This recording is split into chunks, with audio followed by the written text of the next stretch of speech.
You said yourself it's Cybertronian. We know it's made of non-sentient metal, coupled with living organisms and gives off a Cybertronian energy signal.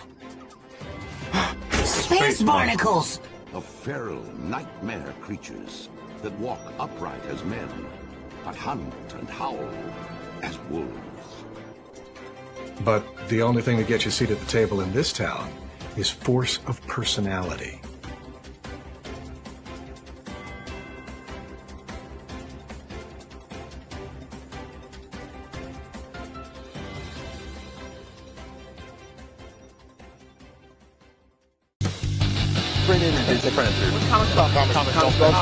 Comics Wellspring. And yeah, this is printed with Comics Wellspring. Came out beautiful. High quality stuff. People think it's fantastic. All the books that you see at my table are through Comics Wellspring.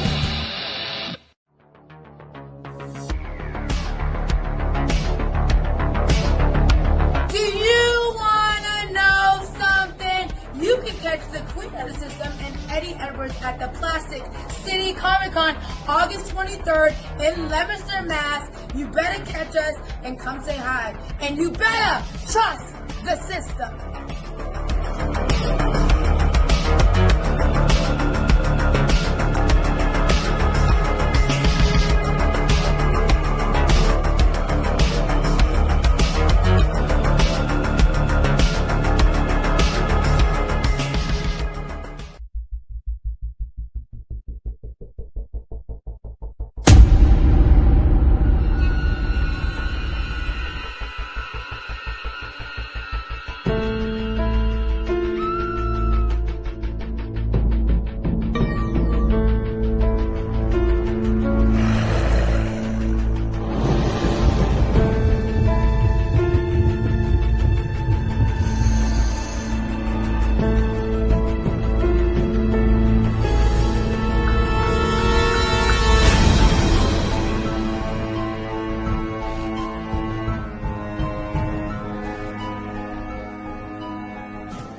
You asked for it, so we delivered. The Mighty Mascots is now in demand on Indiegogo. Get your mascots today!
Hey everyone, welcome to another episode of Indie Comics Relay. I'm your host Keith Gleason, creator of the Mighty Mascots and promoter for the Plastic City Comic Con. With me as always is Johnny C, creator of Sartana the comic, Surrounded by Death and the Pond. For who, Johnny? My good cousin Roger Morocco, who's hopefully out there watching last week. Yeah. Oh yeah, and I brought him by the shop last week. Which is always awesome. a pleasure to have him around. Yeah, absolutely. And our third co-host, Harry G, graphic artist extraordinaire. Hey, everybody. Now, while we're on the subject of Roger Morocco, he said God. that I should change your intro, Harry. Mine. It shouldn't be graphic artist extraordinaire anymore. What But I should don't it be? know what to do instead. What do you think? Well, I mean, I graphic like artist it, but is like. I mean, I'm really. I don't know. I guess illustrator is kind of boring too. But I mean, I am like, I don't know. pop culture Well, enthusiast. No. I'd like to say he's Harry of all trades, Oh, that's a good one. right? Because I mean, he covers all bases. He's Maybe the thorough. audience can. Harry, you're thorough. You read the work of all the guests. You're always good for at least one belly laugh out of me per episode. Sometimes two. Sometimes we go completely off the rails. Like you're a jack of all trades, but you're hairy, so you're a Harry of all trades. Yes. I don't know. We'll think about it. We'll think about it. And then the chat, maybe the chat can come up with something. Yeah. Too, so. And if you notice now, we have this neat little chat box that's streaming. This right is there. I don't know if people can see it on their screen there, but like StreamYard added a new feature where you can see the chat on the side there. I know if you watch on YouTube, it's already there, but this might be for other things like Twitch and Instagram and Facebook and all the other places you can stream to. I think what it does is it integrates all the different avenues in which we stream to into one place. So no matter where you're commenting from, everybody can see it. And I think that's a cool feature. Amy said the enigmatic Harry G. Enigmatic. That's a mouthful. I mean, it is a mouthful. I can see myself messing that up every time we're live. That might be a little tough. I don't know. Wait for it. It's a good word though. Good word though. I'm just wondering what would happen when the fourth guest comes on, or the fourth window box opens up with the chat going on. You know, I wonder what. Oh yeah, we'll have to see what happens. We'll see if it maybe minimizes it. I don't know. Maybe maybe or maybe it overlays onto the onto one of us or whatever. I don't know. We'll see. Whatever. So I saw some bad news as I was going live here. Jim Shooter died today. How crazy is that? So that's the thing: is love him or hate him, he was a very important part of comics. Oh my god! What I mean? Yeah, he was huge at Marvel. Like in the 80s. And also like crazy. He broke into comics when he was like some crazy, like 15 years old or something. Yeah. He was nuts. Yeah, I forget how the story goes, but I guess he would go there all the time. He'd bother them until they gave him a job. Yeah, he wrote some letters and he would send them scripts, and finally they published one, which was insane.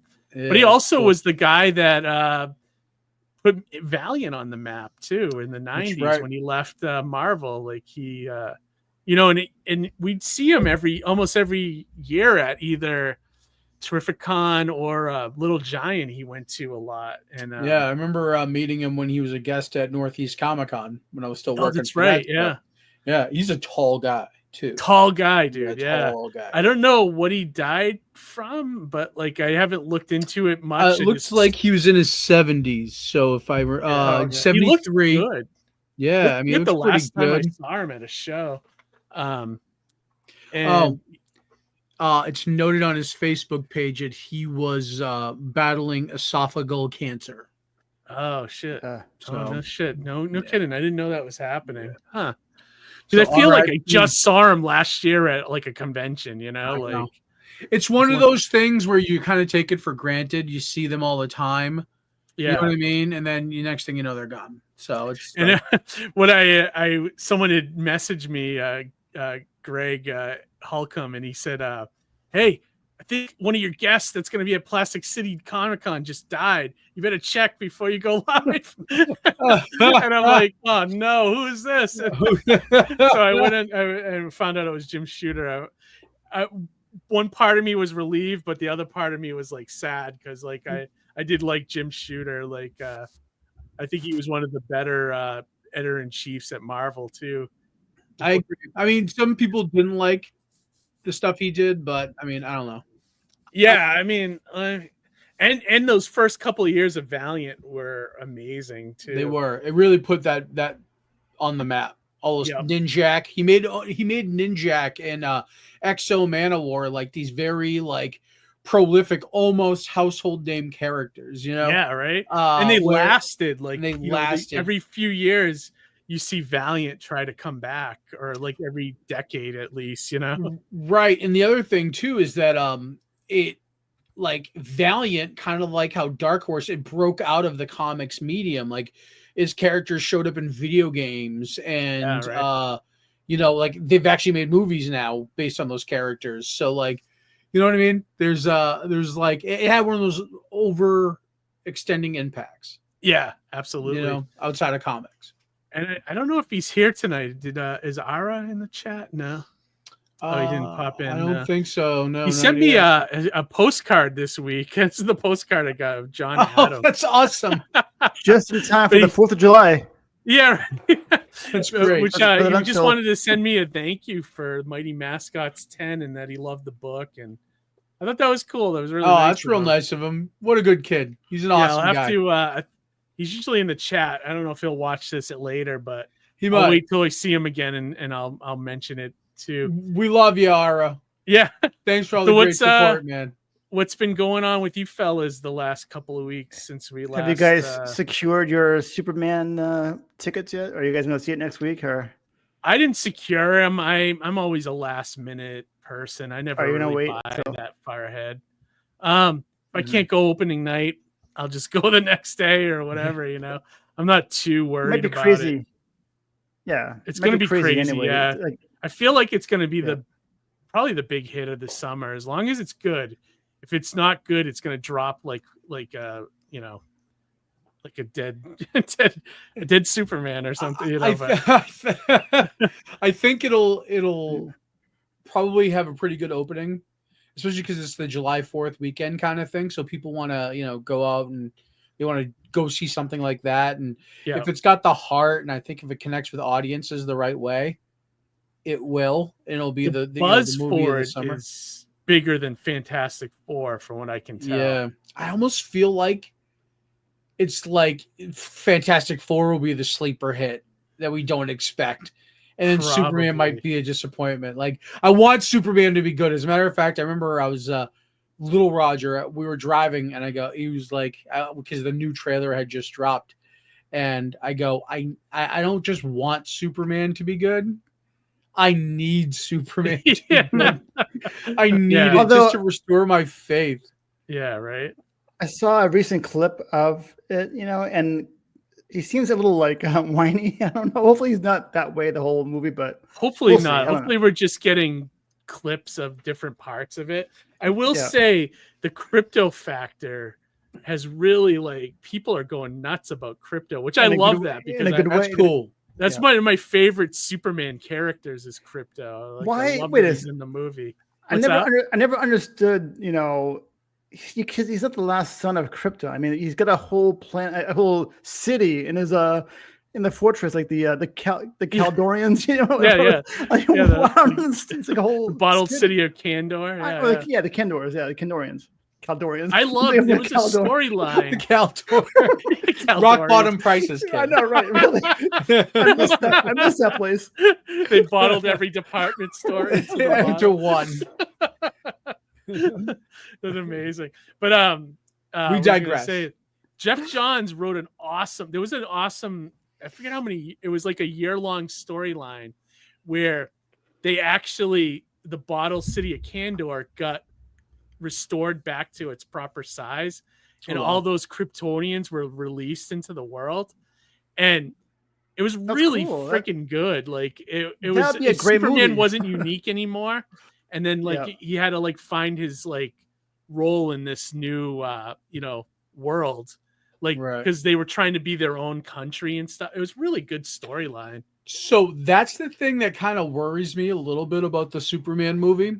And, you can actually go back to old episodes of this show when that first poster came out, where I was very suspicious of this. I wasn't getting good vibes then. Yeah. But if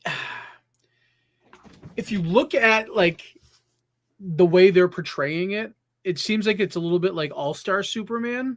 Okay. And the way that they're kind of peppering things, it almost feels like the first Hellboy movie, where it's a bunch of different Hellboy stories that they kind of cram into one, right? Yeah, right. And I kind of feel a little bit of that with things that I'm seeing from different Superman stories being shown to me here, right?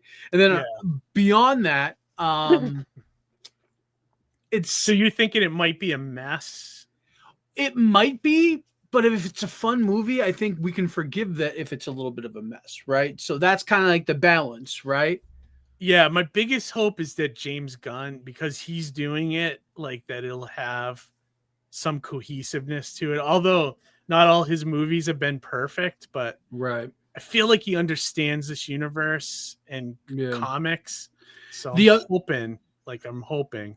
The one other thing I wanted to just mention before Harry is that when you have Superman in a setting with other superheroes, like you were just saying, how when there's other Kryptonians, even if there's just other superheroes, not that they're the same equivalent power level, but just other interesting characters that you now have to do a little extra with Superman, to make him interesting, especially if this is his story. Right. Why is he better or different than Guy Gardner? What's the deal with Hawkgirl? You know what I mean? Like, you're showing us these characters. So, Amy's saying, I just hope Gunn doesn't make it too jokey. I feel like that's going to be part of it. We'll see. We'll see, though. So we'll table that for now because I see our first guest is in the green room. You have one more thought? Harry, sorry, I didn't want to. Did you see who James Gunn based Jonathan and Martha Kent's accent on? No. Richard Christie's parents.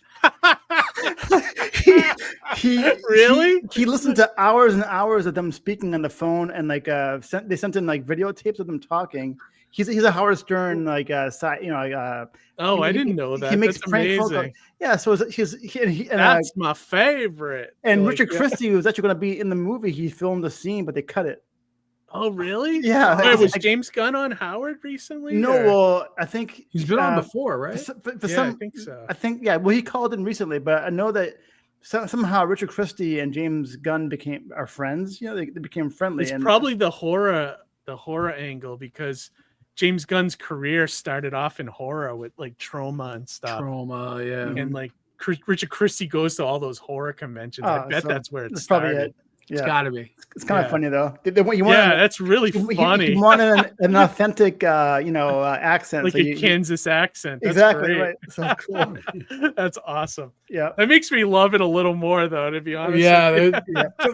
To go that deep into detail. It's really good. We have a great show tonight, everyone. We got 3 guests tonight, so we're going to be trying to move along, fairly quickly here. Mostly new guests tonight, except for our second one, which has been on the show before. So we'll probably be doing interviews like, 20 minutes, 30 minutes at the most. And what was I going to say? Keep the chat going, though.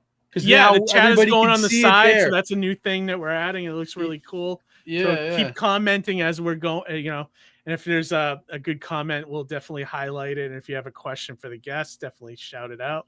So our first guest is Mark Richard Luthor, who reached out to me to be on the show. Speaking of Superman, he has a very interesting book. So let me bring him in without further ado. Hello. Is this Mark Richard Luthor? Yep, that's me. How's it going, Mark? It's going good. How you doing? So welcome to Indie Comics Relay. So our first question that we usually always ask all our guests, that we love to know people's origin stories. We love to know how people got into comics and making art and things like that. And is there a moment in your life, like a comic you were reading or something that just blew your mind, that forced you on this path to creativity that you can remember? Well, I have to blame my mom for this. Okay. Hopefully she doesn't get upset, but when I was 5 years old, she gave me a couple pieces of paper and a pencil, and I started, scribbling, making circles and all that. And I got into Peanuts with Snoopy and Charlie Brown and all that. Mm-hmm. Same here. Rest in peace, Charles Schultz. So this was 1968, 69. So when she did that, I was always quiet, drawing and all this. She had to come in the room to make sure I was still alive because I was so quiet. So. She secretly loved that, though. She's like, oh, my kid is so well behaved. I don't have to worry about him doing anything. But when my brother came along in 64, and he got a little older. He made up for what I didn't do. She goes, God. So That's funny. That's amazing. So you've been drawing since you were a wee lad, then? yeah. So Oh, that's awesome. And so now, where did your career go as you were getting older? Were you thinking about being an artist, or did you go somewhere? Did you go into other things, or? yeah, well, let's see. Well, I was always drawing and painting, went through elementary school, junior high. In elementary school, me and my friends got together and we formed a writers group. Okay. And we also drew and stuff like that. So, and then we went to high school. The only classes I would take was English, history, and hung out in the art room. Okay. So it's amazing that I graduated. If not for your friends, you think you still would have grown up, would have become a artist and writer, or did they have an influence on you? Yeah. I have a few friends that I grew up with. One went to school of visual arts and became an illustrator. Now he works making designs for a t-shirt company. So that's cool. So right up my alley. And Nice. Not bad. But And you know, so when when I did got go ahead. married, Yeah. Yes. when I was 24, my wife at the time, she's like, "Oh, you'll never make any money with cartooning and all this." And I had to go to a psychologist because she's like, "You got to go to one of those shrinks to tell you that you can't make money with cartooning or drawing." And you know what the guy said to me? What? He goes, "I don't know where she's getting this information from, but you can make a living in the arts." Yeah. Yeah. It's So- true. It's very hard, but it can be done. Yeah, you got to be persistent. Yeah, exactly. That's And part that's of what it. my mother goes, "Oh, well, you always been persistent, even though people tell you different." So Johnny, what was your thought? You were going to. I was just going to say that, there's a certain walk of life that look at the creative arts and they just don't see that as a business form. There may be a little bit too blue collar or whatever the case may be, and then that's where, like you said it best. You said persistence. To push through that, to push through not right. it's discouragement, but they don't mean it to be discouraging in that Oh, regard. yeah. So that's Yeah. the hard part, because they just don't believe that you can actually make a business with it. And sure enough, especially now in this day and age with crowdfunding and with Amazon and with all the things that we have access to where we could self-publish, you could absolutely make a business. Oh yeah. So, and also, which is funny is that right now I do craft shows, arts and craft shows where I live. Yeah. And I work for the library across the street from where I live. And I've been there for 16 years. Wow. Oh, cool. And for every summer reading program, I teach the kids how to draw characters or say dragons. But they love it because I tell them, don't draw what I'm doing. Draw it the way you think you should draw it. Mm. You ever had art teachers that say, "No, you got to paint like this. You can't, do other things." So the kids cool love that it. You were able to, bring your artwork into a regular job like that, which is really cool. Yeah. So, well, I'm encouraged because this children's librarian always goes, "So, Mark, what are you going to do for the summer reading program?" I'm like, "Okay." Every year you got to come up with something, huh? Right. Like I was going to do dragons. Yeah. And they put me down on the calendar for dinosaurs. I'm like, okay. Oh, they're So now I got to learn how to. Park coming up, so it's. I got to learn how to do dinosaurs now. Yeah. They're I feel like closely related. I mean, though than a dragon, maybe. It's not too far off. Yeah. Yeah. They're like a learning cousins. experience. So They're all terrible thunder lizards. Yeah. Yeah, right. There you go. That's the way to go. Well, So- speaking of lizards, yeah. actually, in this case, more amphibians, I should say. Yeah. Right.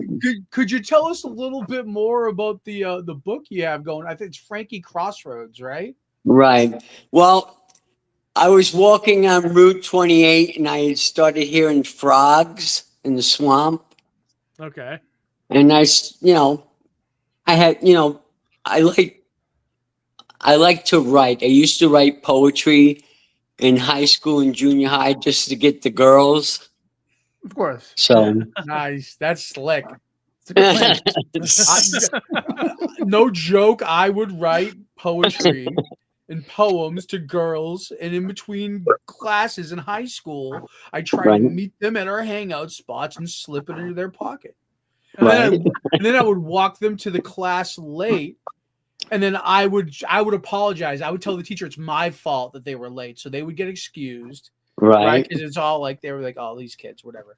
And Mhm. so she gets to go to class late. I get to slip the note in, and it was just like that was the way we would text each other back and forth back in the day. Yeah, back in the day. Meeting people between class and exchanging notes. Right. 1 second. When you tell Mark, people 1 second. Johnny, did that ever work? What was the percentage of success? Oh, that worked. Are you kidding Did me? it? Yeah, That nice. works. That works. Not for me. That's awesome. Well, to get back into the story Yeah, go about for it. Frankie, Yeah. and and I said, wow, wouldn't that be great to have like a frog that, learned from somebody else that he was listening to while he was in the swamp to play guitar and then be a blues frog on an adventure to New York City. So Yeah, that's how that came along. I noticed the Crossroads and he had the guitar. I was like, oh, I can get a blues vibe from this. Right. So that I very much saw that kind of influence there. That's very cool. Yeah, were you a musician at all, Mark? No, well, I want to learn how to play guitar, but it was Okay. always musical. I would if somebody had a piano, I would do my fingers on it, and I usually play by ear. Okay. So Yeah, so that was my first thought. I was like, oh, this guy probably has music in his background. And that's why he created this, this character that could be like maybe like a low key, like biographical thing. Like maybe you, right. we're going around city to city and you had this idea, that's what I thought it might be, but I wasn't sure. I didn't get a chance to read it, unfortunately. Well, I was also influenced by Frank Frazetta, Robert Crumb. I can see a Crumb influence in your art Frazetta, style. I'm kind of not seeing, but I definitely Crumb. How does Frank Frazetta tie in? Like how? Well, because my friend took illustration, and he always looked at those posters that other fantasy illustrators were doing, and he liked Frazetta, and we also did looked at Heavy Metal magazine. Oh yeah. Okay, yeah. Or Eerie magazines back in the day. Okay. So I can see a Frankie Crossroads and Swamp Tales crossover. Right? Yeah, that's true. They could- Yeah, you mentioned earlier that you're a big Charles Schultz fan. I had started a comic strip called Swamp Tales. Oh, Johnny's got the Eerie magazine right now. Speaking of Roger Morocco, he gave me this book. Oh, very nice. Once again, this is why my cousin Roger Morocco is shouted out at the top of every show, is because if it wasn't for that guy, I wouldn't be into comics. Okay. And What's this sure monster we're looking I at had here? this at a hand's reach because he's educating me on all the old school stuff. Now, I told him that this is just a riff on like Swamp Thing. Right. Is what was I gonna say? Did he is that a Frazetta by any chance or no? It looks like Frazetta. I don't know if it's specifically him. I'd have to look at the credits inside, but it sure does look like Frazetta's work. That's awesome. What was I going to say? I was going to show. Let me show the. Wanted to show your book here too. Yeah, let's pull so that up. People can see it. Check it out. I found it on Amazon. I saw that you had it on Amazon, which is really cool. Oh yeah. There we go. Yeah. So is this where you sell it primarily? Is this where it sells? You sell it primarily, Mark? Well, actually, I sell it on Ingram Sparks.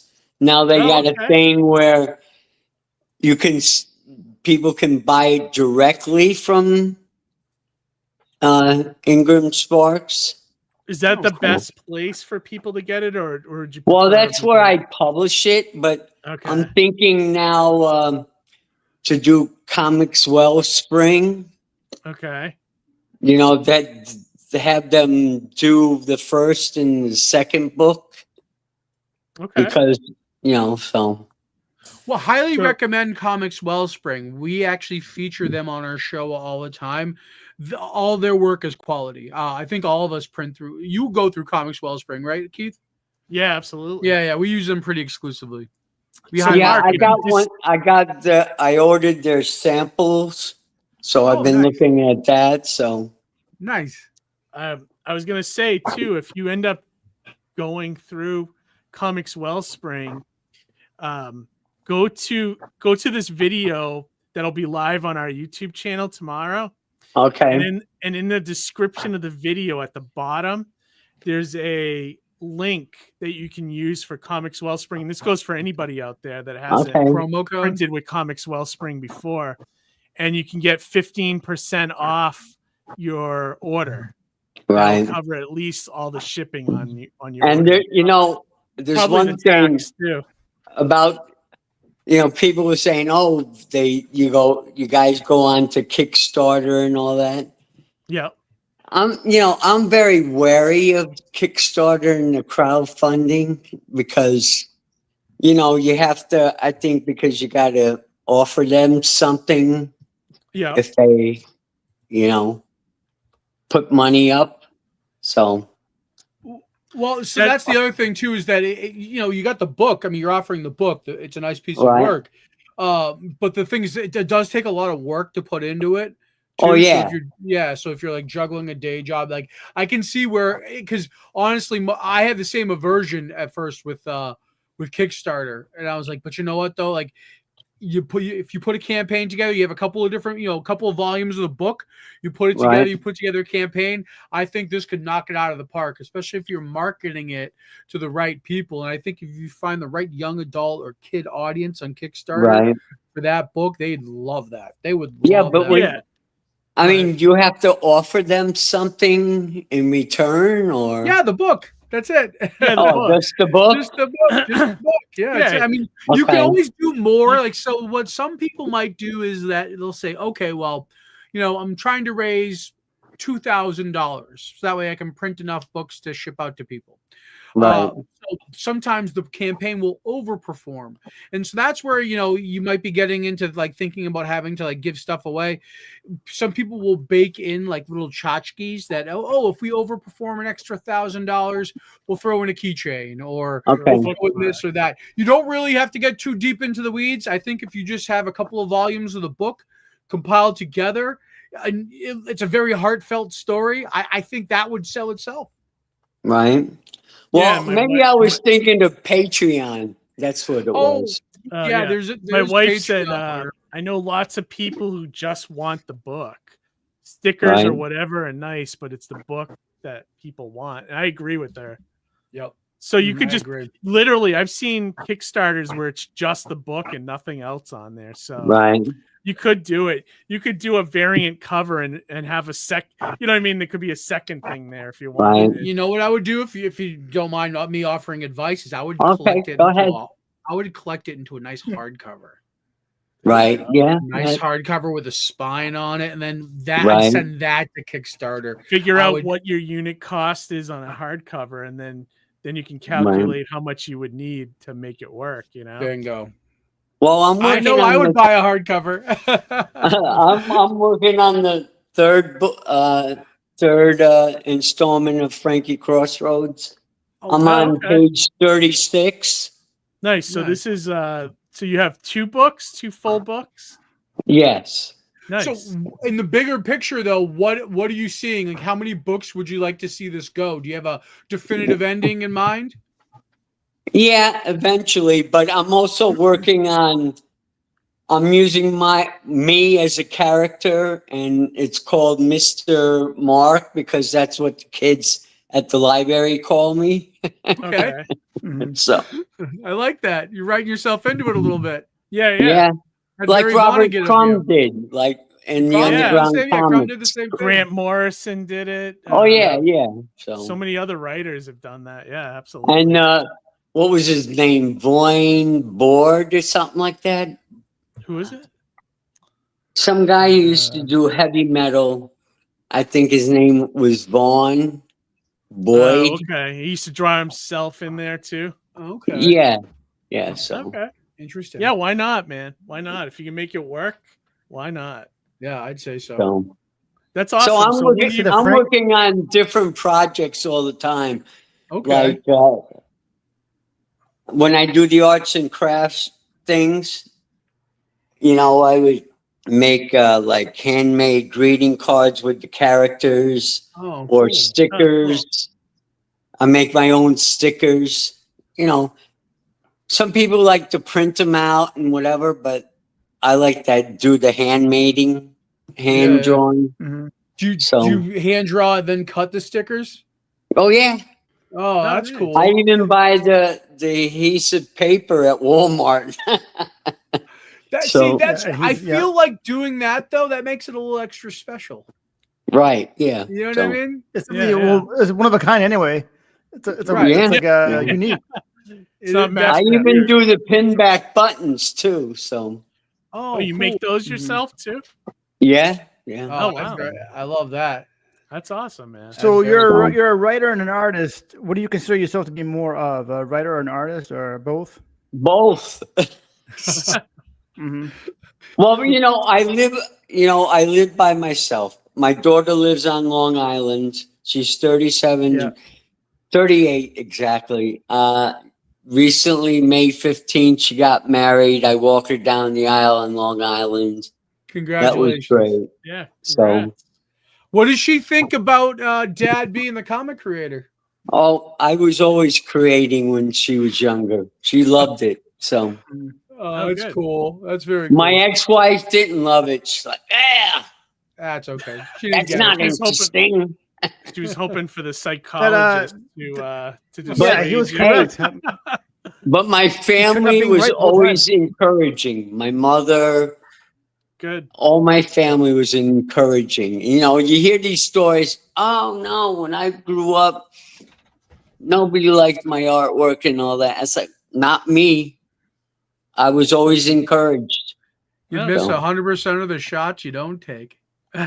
There you go. There you So- go.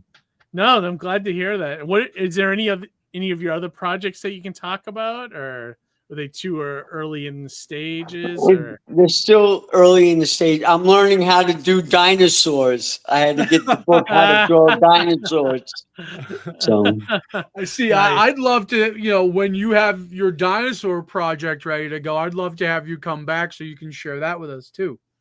okay, yeah. I even got that book. I don't know if you knew the book called Anatomy. We knew about For- that book. Oh, Anatomy for Sculpture. oh, what you drawn? Sculptors. Okay, yeah. I bought it online. I figured, hey, why not splurge?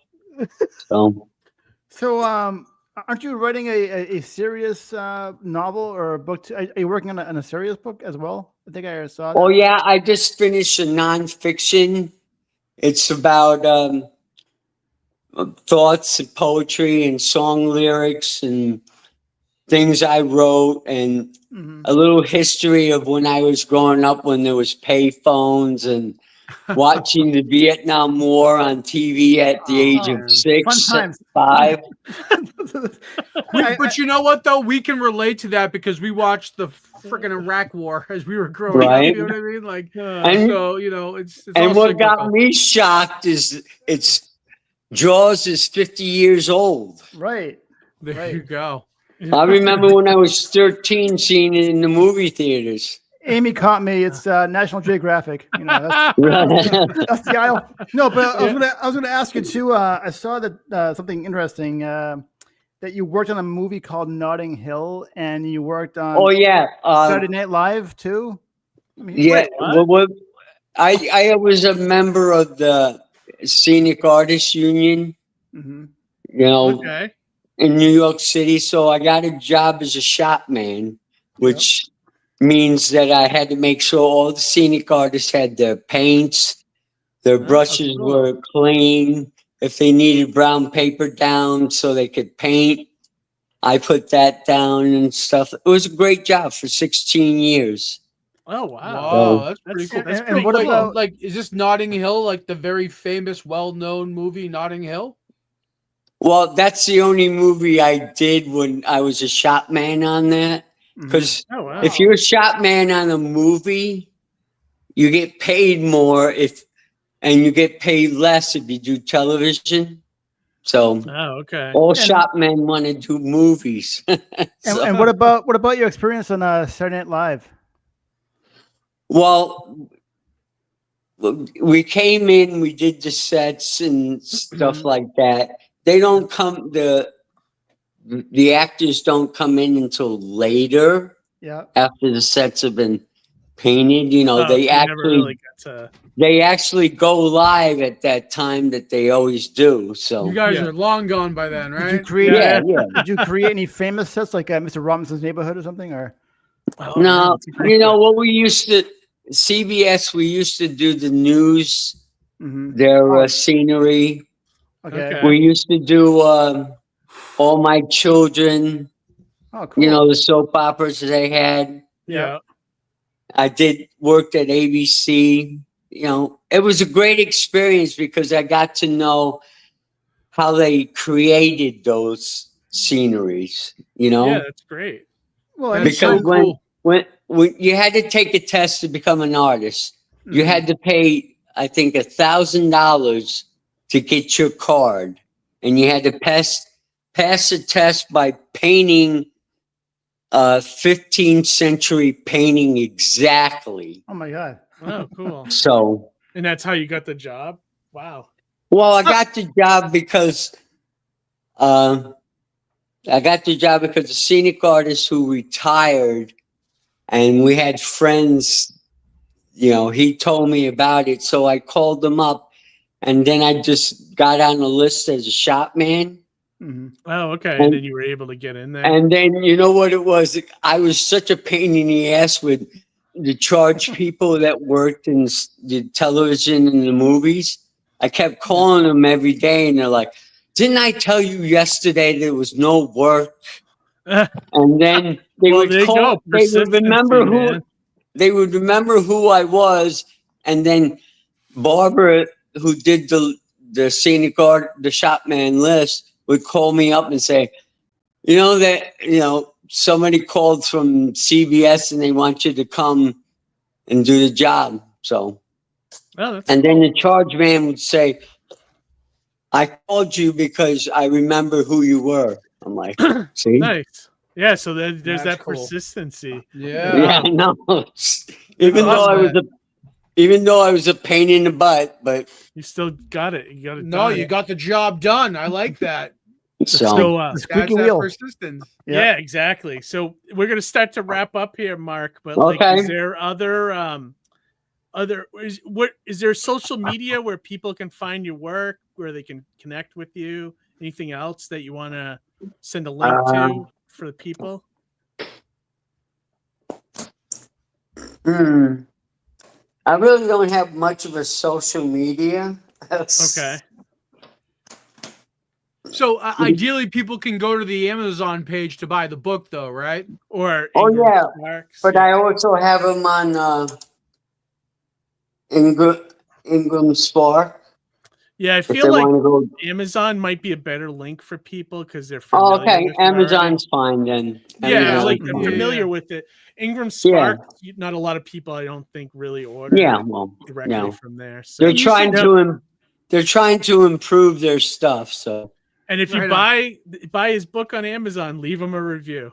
right, Now, there you go. You said you do shows as well. Do you have any shows coming up, Mark, that you're exhibiting at?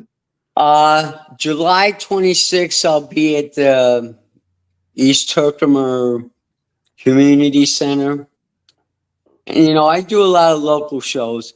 I did, a couple of years ago, I did, it was a Comic-Con on Long Island. Oh, okay. Yeah, Long Island Comic-Con. I forget the name. It's called Exterior or Interior. Excelsior? Excelsior Con? No, Exterior Con or something. ETER or something. Internal Con. Oh, Eternal Con. Yeah, I've heard of that. Oh, yeah. And then I do a one in Utica. It's called Utica Con. And this guy does it. And all the proceeds go to the American Cancer Society. That's cool. That's cool. That's really cool. So Nice. Awesome. Nice. Not bad. All Well, we encourage people to go check out. I tried to do other Comic-Cons. I tried to do that Indie Con in Connecticut. Yeah. Yep. And it was so overwhelmed by people who wanted to be there. Gotta get in there early, Mark. That's what we did. I tried to. Gotta get in there early. You gotta have your money ready to go. And I tried to do New York Comic-Con, and New York. They're is like, tough "Oh, to get try into." next year." Yeah, New York is tough, but Oh, any yeah. Creator Con you should be able to get into. You just gotta get on their newsletter and wait for those tables to go live, and then buy it immediately. Absolutely. Well, I haven't seen him on Facebook recently, so No, but he should be. He'll probably be selling them by the end of the year, I would bet. Because usually. does okay, the show in guys, March. it's been very fun. I'm glad. Thank you for coming on the show, man. It was nice meeting to you. get to know you and take a look at your work and hear about your life and everything like that. Right. So, It's been an absolute pleasure. When I finish my third one, I'll let you know. So Please Yeah, do absolutely. come And that was back. called- We'd love to have you back. That one's called Frankie Crossroads, No Trespassing, the third book. right. See, how'd you know? yeah, he's our resident I do some homework. researcher. Yeah. Oh, I do some okay. homework. Yeah. Some people call it All right, stalking. guys. I call it. Yeah, thank you so much. Have a great night, and we wish you the best of luck with the book. All right. Thanks. Thank All you, right. Mark. Have a good one. Right. Mark, have have a a Yeah, good bye. one. Good night. Very cool. That was great. I love that. I love that he's being proactive. He works at a library. Like he's making this kid's comic. Like that's real great. I love that. Oh yeah, absolutely. Yep. While we wait for the next guest, so we have a little pause here. One thing I wanted to show you guys, I thought this was so cool. Like there's a comic from Boom Studios. It's an anthology book. It's like a horror anthology called Hello Darkness. Have you Okay. heard of that book? I haven't. My No. old friend.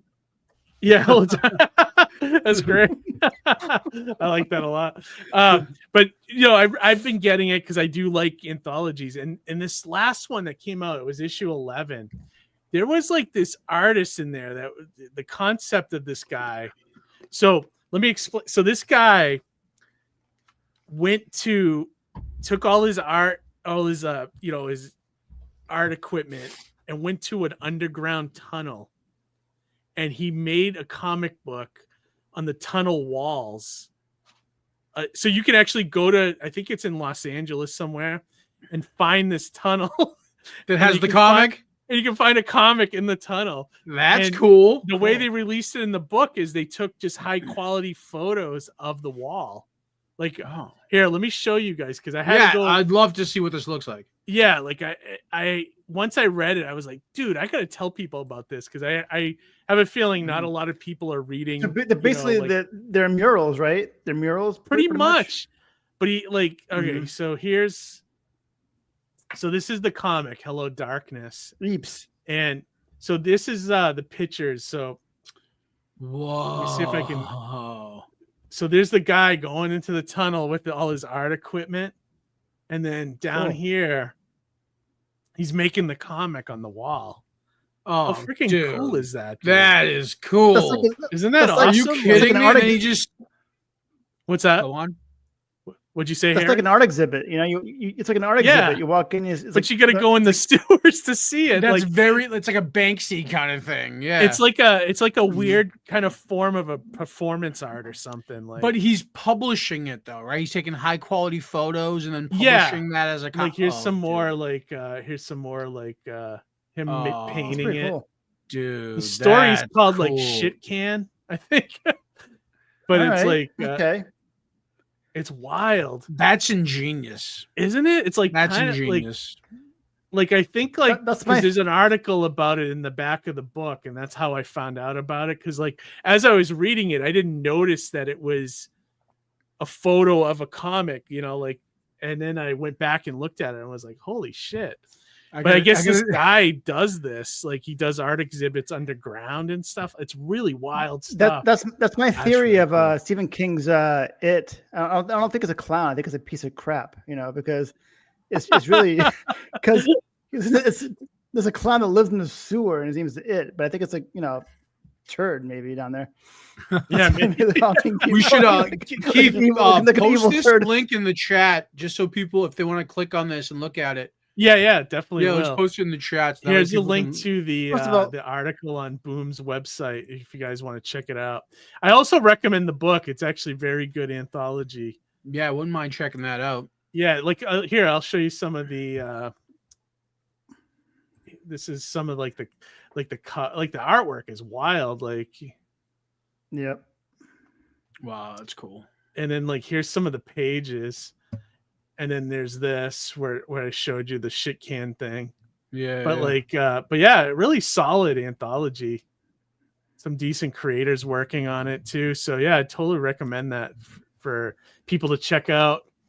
But I wanted to show you guys that too, because I thought that was really freaking cool. You never really see like anything crazy new in comics, you know? And I thought, that is something wild, you know?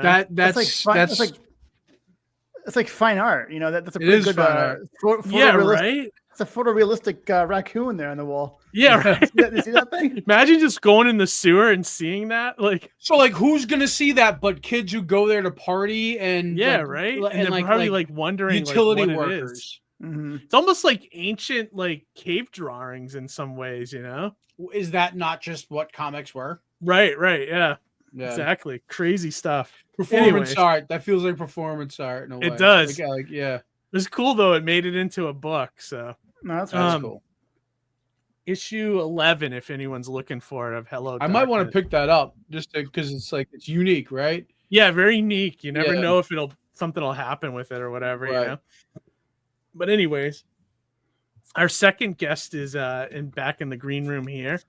So if you guys, I believe Josh has been on our show before because I remember his comic here, and I'm on his mailing list, I believe, if I remember correctly. Oh, okay, perfect. Yeah, I think because of that, he's and he's also got a great YouTube channel called Raiden Radio. That's right. And, that's the mailing list I'm on.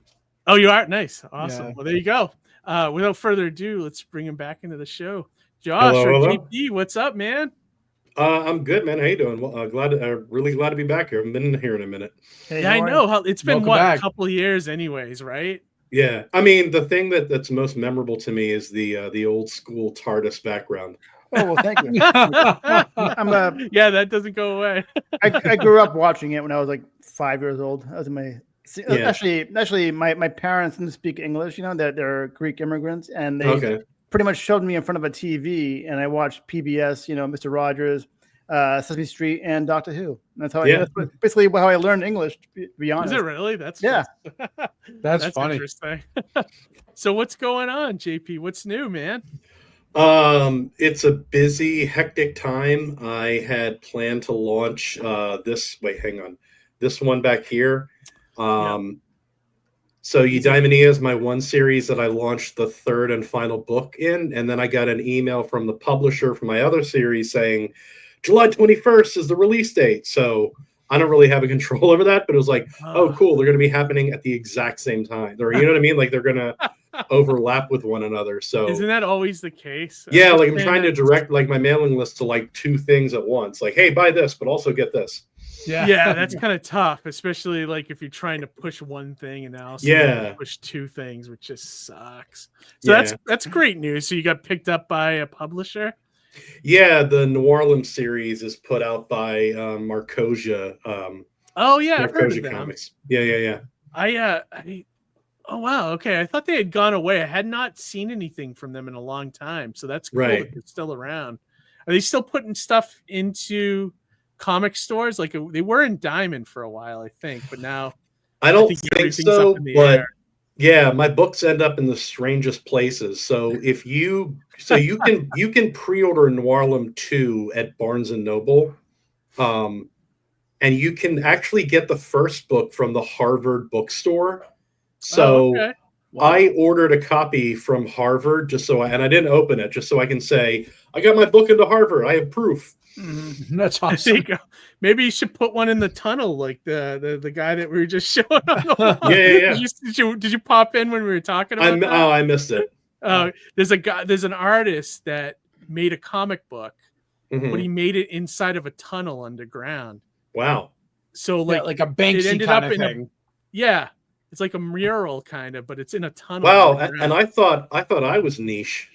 Right? Like it ended up in a comic because they just took high quality photos of the wall and they released them as each page. It's wild stuff. That guy should have painted those murals on the walls as a turtle, that would have been that'd be cool. Yeah, that would have been more. That would have been like on topic, very meta. You know? Yeah, right. Well, that's awesome, man. And congrats on getting picked up by a publisher. That's great. It's huge. Yeah. Are they interested in your new book too? The third book, or you have 3 of them, right? There's interest. How do you say the name? Is it Eudaimonia? Oh, sorry. It's I actually put a phonetic spelling on the campaign page to help people out, but okay. It's one of those words that like no matter how you pronounce it, you're not wrong because it's such an old word that who the hell cares anyway? Yeah. My philosophy professor pronounced it Eudaimonia, and I kind of went with that. But I've heard other people pronounce it many different ways. My publisher is interested in it, like as a collection when this is all done. But I'm gonna try and shop it around a little bit more and see if I can get maybe a bit of Boom Studios or something. Yeah, like get a bidding war going to see who would be the best fit for it.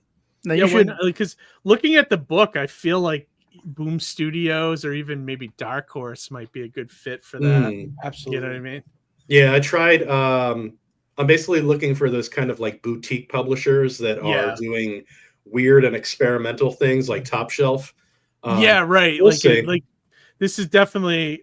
I mean, it could fit at Image. Image does some weird things too, but I feel like it's a little more boutique, like Boom or like. Yeah, Image is a bit all over the map, though. You know what I mean? It's what hard Image is doing 1 minute, it might not be what Image is doing 5 minutes from now. Yeah, absolutely. That's very true.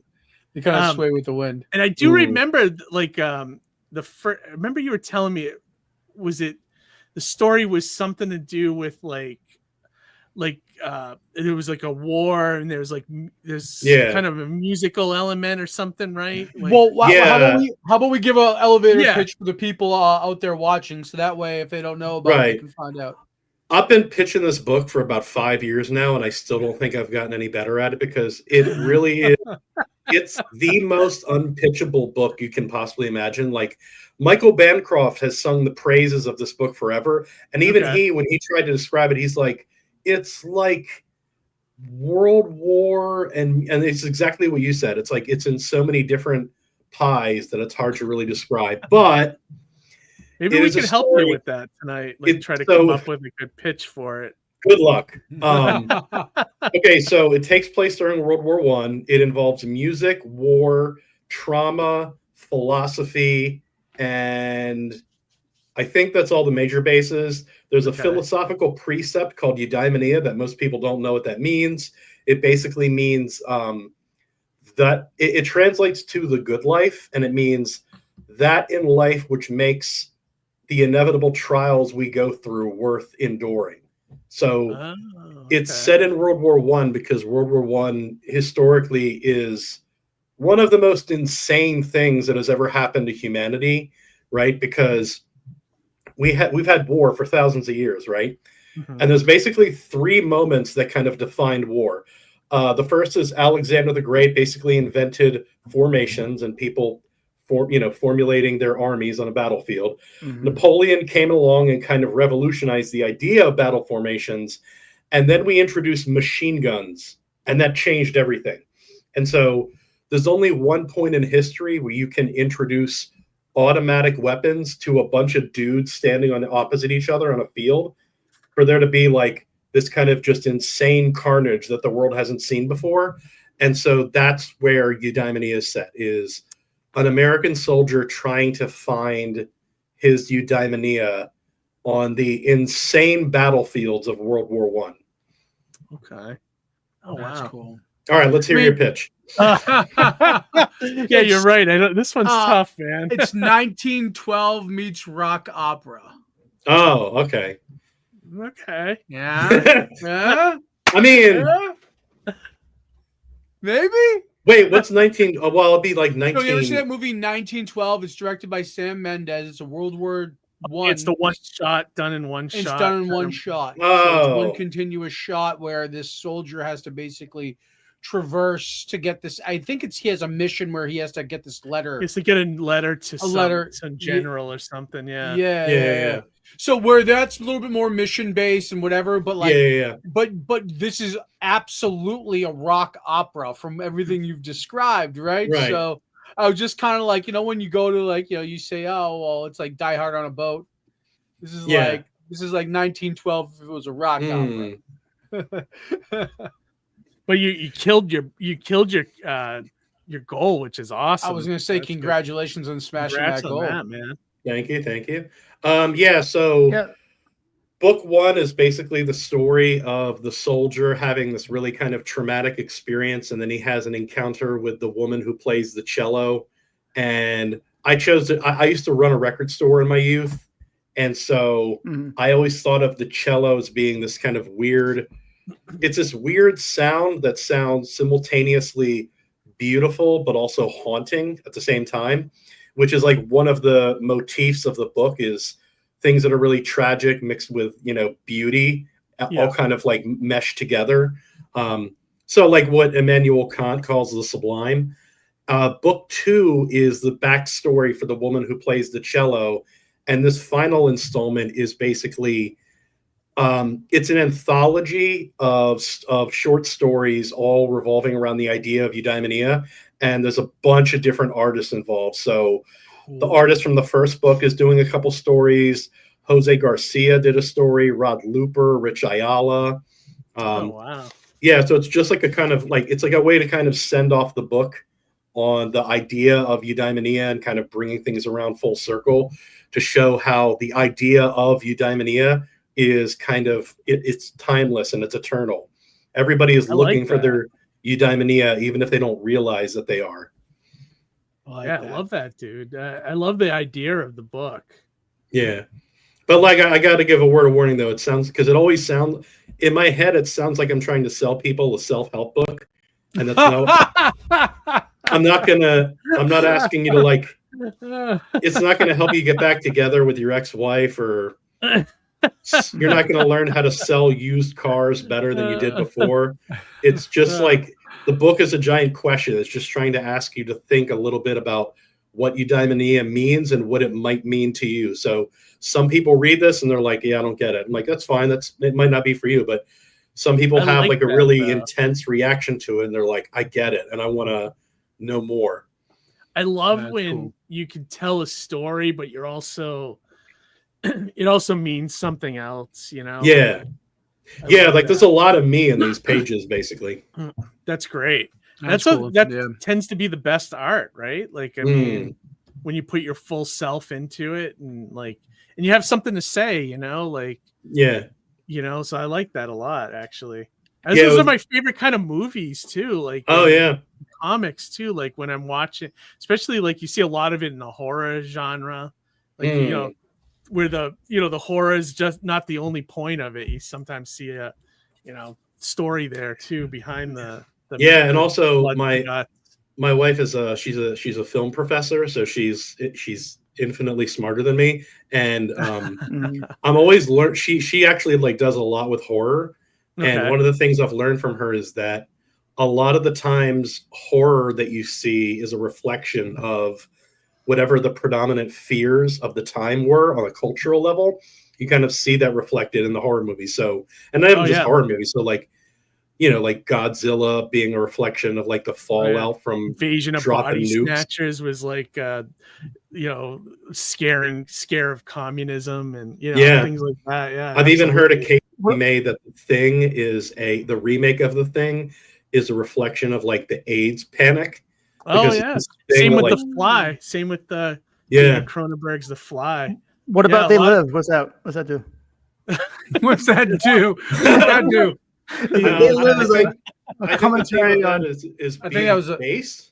What was that? I think the theme of that is just being based. Yeah, maybe. Possibly. Yeah, exactly. Looking for conspiracy and stuff. Carpenter was one of the smartest filmmakers. Propaganda, something. Yeah, right. Yeah. But and that's why I love horror, for the gore and everything, but I also love it more because of that kind of stuff, Love that. One thing I want to comment on was how beautiful these covers are. Yeah. Oh God, that cover, that volume 1 is so colorful. Yeah. The number 1 is my favorite by far. Yeah, 2 looks so haunting, and I love how spooky 3 looks. Yeah, this is a beautiful trio of covers. These could be prints on their own. Yeah, I feel bad because so Emmy and I, the artist, we kind of had a falling out after book 2. Okay. And we just recently kind of patched things up, and I was like, hey, do you have any original art that I can put up here, and you can make a few bucks on this? And he sent me a Google file of everything. Okay. He still had everything except for a couple of pages. So I put the original art for the cover for book 2 up here, and the reason why I only put it for book 2 is because I'm buying book 1. Sorry, I gotta have it. Yeah, I don't blame you. That's my favorite of the 3 easily. But the 2 and 3 are no joke either, though. All 3 of them I think are great. Yeah, he's such an amazing art. I was talking about this the other day. So he and I are working on the last story for the entire book, and the last story is just going to be titled Eudaimonia. And the idea of it is it's just going to be me telling my readers what my eudaimonia is, which is making stories for them. Making these books is my eudaimonia. That's what I kind of think of it as. So the last story is just going to be a double page spread of he's going to draw me in the coffee shop that I wrote the first book in, with just a notebook, and I'm in college, so I have my college, garb and everything. And the second page is going to be him drawing it, right? Oh, cool. And so I sent him some reference photos for the coffee shop, and he emailed me back and he said, hey, this coffee shop looks kind of busy. Why don't I draw characters from the book in the background as regular people just kind of walking around? And I was I love that. That is such a perfect idea. So you know what I mean? That's Emmy. You know what I mean? I love artists like that. He knows what you're going for, and he can make it better. And they bring that extra mile with them. Yeah. I love that. Love that. That's cool. when you know you're firing with the right person, Yeah. You're firing on all cylinders. That's great. Yeah. And I also want to share this too, since they did launch at the same time period, right? Well, technically it's in pre-order. Now this one I thought always looked very cool. I love noir stories, and if you want to tell people a little bit about this one, now this is the one we were talking about that was earlier, that was picked up by I was gonna say you came on to promote this last time, I believe, right? Right. Yeah, the first book. Right. Yeah. So as a response to Eudaimonia, I made the simplest pitch in the world. It's a murder mystery series in old New York. The end.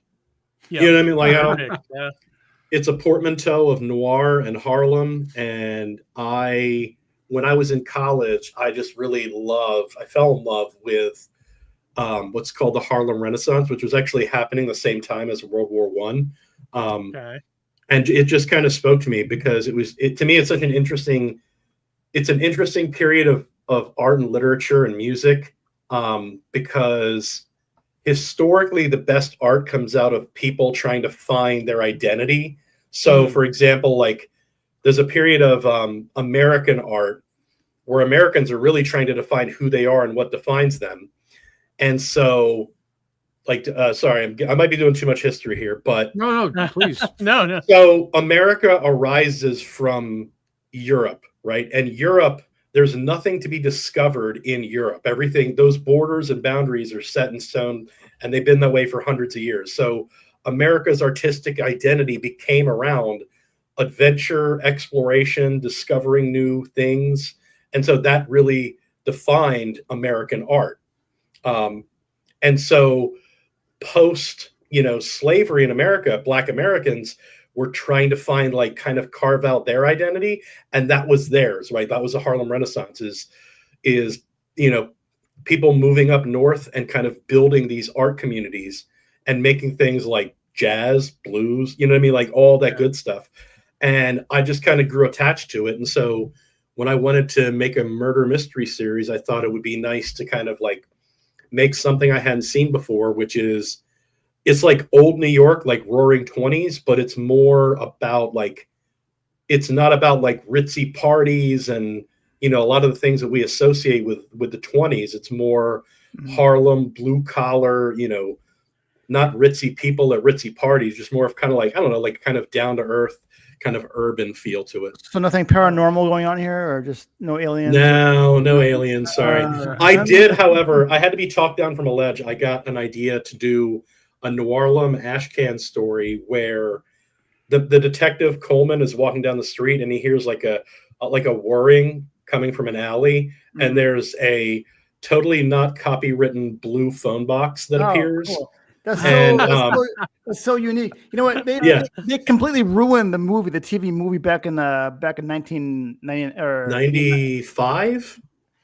Yeah, the American one, or was it Eric Roberts? Eric Roberts, Eric Roberts as a master, and like it was just so dumb because they never seen it, but I'm aware of the history of it. They try to make it like an American show, and and then the doctor, he was an alien, but in this movie he was half human. Yeah, but the Sixth Doctor got his regeneration. Right. At the very least, you can say that. In the Night of the Doctor, is that what you're talking about? I believe. No, the day of the Doctor. No, that was the 7th. Wait, Paul McGann. Who is Paul McGann? Sorry, hang on, I'm going to get it right. That was the 8th Doctor regenerating into the War Doctor. Correct. I said 6th, but I meant to say 7th. Right. The 7th Doctor regenerated into Paul McGann at the beginning of the movie. Right. Sylvester McCoy. Yeah, he's like my favorite Doctor, and I can never remember his name. He's awesome, and that's not even his real name. I forget what it actually is, but yeah, I like him too. He's like, I think I'm actually an inch taller than him because I met him in real life. So I'm like, I feel like I'm only 5'6". Harry, what was the point you were trying to make though with this, like with the Doctor Who thing? What was Yeah, you took us down this path. Where were we going? What was the point you were trying to? Well, you began with the whirring in the alley. Oh yeah, So my idea was that the TARDIS materializes, but he parks it so that it's facing a brick wall, and he can't get the door open. Oh, that's and he yells for help, and Coleman's like, he's like, "How do I get out of here?" And Coleman will be like, "Well, how did you get there?" And he's like, "You know what? That's a good question." That's like, whatever you did to get there, just do the opposite. And so the Doctor reparks the TARDIS, and then they go off and have it. Oh, no, I'm sorry, not the Doctor. A guy who looks suspiciously like one of the Doctors steps out, and they go off and solve a mystery together. I was going to say, your workaround is just a green phone box. And or maybe do everything adjacent. You know, maybe a purple one and just put a shadow there. Yeah. I can see Rowan green Atkinson. box, and he's called the lawyer, not the doctor. The He's lawyer. The dentist. He's the dentist. He's a time dentist. Yeah. Oh, I like that. great. Instead What of was a his name? screwdriver, he has a pliers. There you go. Who's I like it. Who's I Mr. like Bean? it. Is that Rowan Atkinson or Atkins? Yes. He Yeah, played Rowan a version of the Doctor. He played a version of the Doctor, as a spoof or whatever. But I could see him being in that role, being that Doctor. Yeah, there you go. Yeah. That Yeah, What era did that Doctor happen, Harry? Which one? Rowan Atkinson? Yeah. Or I think it was in the 80s, and it was for like a charity thing. Charity, yeah, yeah. they're always Right, doing like Christmas specials in England to raise money. Oh, okay. Yeah. That's awesome. Yeah, so that was kind of And cool. JP, how's go ahead. Finish. Go ahead. No, you Harry, guys. I didn't mean to cut you off. Well, I was going to say, I was going to ask you. You also do movie reviews too. Like, what was the last one you did? Oh, cool. I do. Okay, first off, we need context. I do the worst movie reviews with some of the worst takes you've ever seen. And to give a bit of context, I did a movie review for Glengarry Glen Ross. I hated that movie. Like, I'm a story guy, and so in my mind, that movie almost doesn't even have a story. It's really just a play put on Al film. Pacino chewing scenery for. Oh my god! Yeah, it's like an all-star cast chewing scenery for 2 hours, and I posted this review. I like it though. I did it years ago. You like that movie? But to this day, once a week, I get a comment from somebody telling me what a horrible take that was. And what I learned from that is that salesmen are the most limp-wristed, insecure people you can possibly imagine. Because if you make fun of that movie, they will take it personally. They're after you. Yeah. Yeah. That's their Bible. They love that. Though. Yeah. Yeah.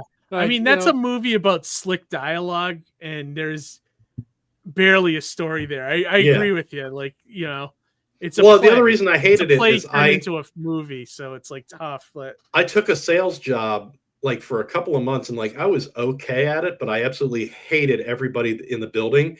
And our boss showed us the Alec Baldwin speech once a week. Every single Friday, he would fire it up on YouTube and make us watch him. Like, no wonder there's something to be said about sales managers and movie clips, because the similar situation, but we would see the Pursuit of Happiness and how he would drink coffee and wouldn't leave his desk because he had to make his 150 calls to the more shit, basically the more shit you throw at the wall, something's got to stick. Like, that was the approach. That was the thought process there. And all it really was just us dialing for dollars anyway. Yeah. I fucking hate sales. I never that sounds like, what were you selling? Steak knives? I worked for a job board that's now defunct as of this week. So that's nice. Mazel tov.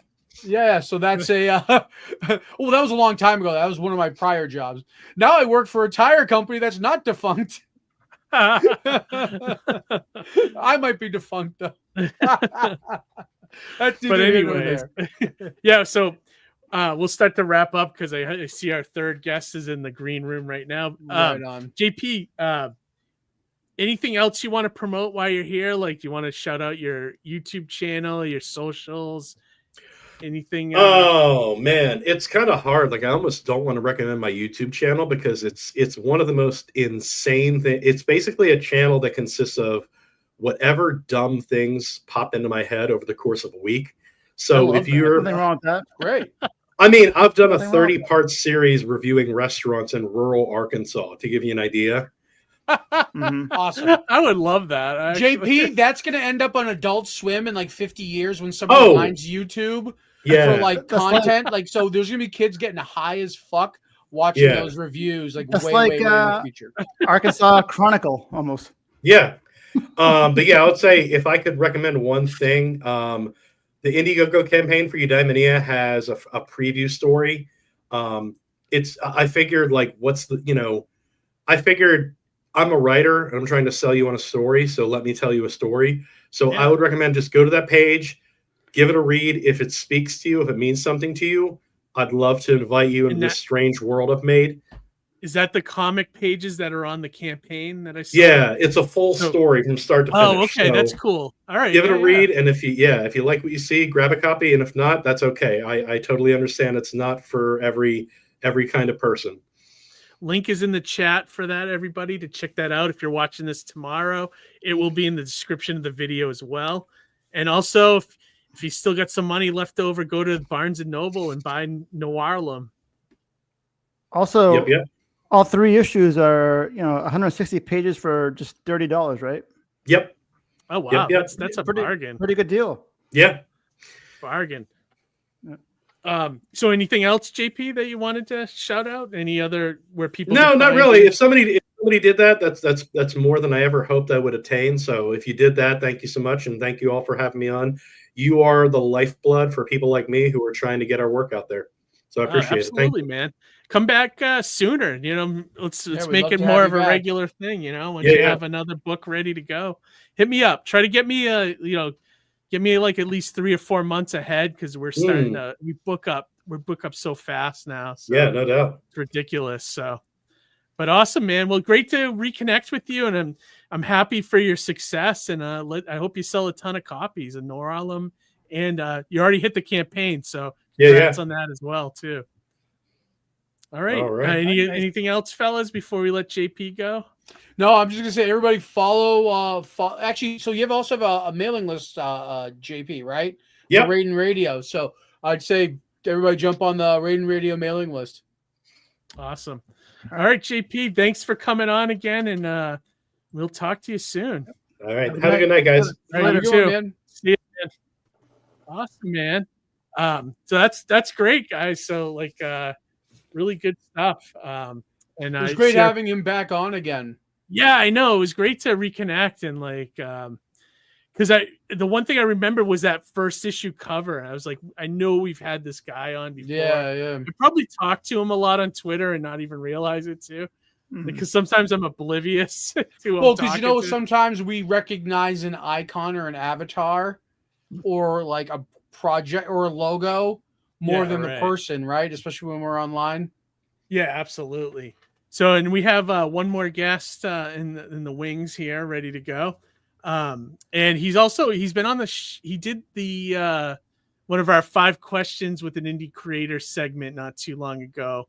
And he has a book called Samson that's still accepting late pledges on Kickstarter, which I love that Kickstarter is doing that. They're finally doing that. Yeah. I know. It's so good. He has a whole universe of characters that are all interconnected within his stories, which is cool. Very cool. And it's like very much something that so I have I haven't watched these movies in a long time, but for a while I kind of had a soft spot for those really cheap sci-fi channel movies. Okay. And his book feels a little bit like Sharknado, things like that. Like even before Sharknado, I'm trying to think of a good example of one that I really like, but it kind of has that vibe and that tone as I'm reading it, but it takes itself very seriously. And as I'm reading it, I'm going this could easily be a movie, or kind of like something like that, or an animated thing. Austin Powers with sharks with laser beams. Yeah. Right, exactly. I have a funny story about those sci-fi movies. I could tell it after the guest is after, but I have a soft spot for those too. Yeah. But without further ado, let's bring in our third guest tonight, which is Mr. Ben Lacy. Hello. What's up, Ben? Hey, how's it going? Everything's going great. Thank you. Yeah, great. Thank you for joining us so late. Oh, no we're the Conan O'Brien of indie comics here. We have a bunch of guests come on. Yeah, we just don't have a pimp bot. Yeah, right. or the bear. Or the bear. or the dog. What's the Triumph? We don't Triumph. Yeah. Harry's kind of like our Triumph, though. He's a little bit. Yeah. Well, I don't insult people, though. I mean, no. You very much encourage. You have to have a cigar falling out of his mouth constantly. But Ben, thanks for joining us. Oh, no problem. And since it's your first time, we always the one question we always ask our guests is we love to know origins, like how, like what was that moment or that comic that you read that put you on the path to becoming a creator? Can you pinpoint a moment in your life that might have happened?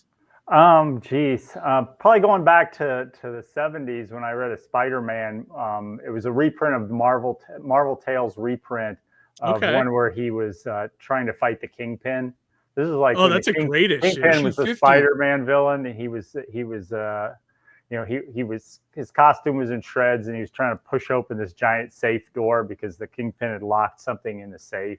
But yeah, that was one of the ones where I really got hooked on superhero. That's a great issue too. I love that issue. What specifically about that issue spoke to you though, Ben? Just the action and the character is very relatable. You know, I think at that time, you know, you're a younger kid. It's hard to relate to Superman, though I like Superman. And I still like Superman. You could easily relate to Peter Parker at that age very well.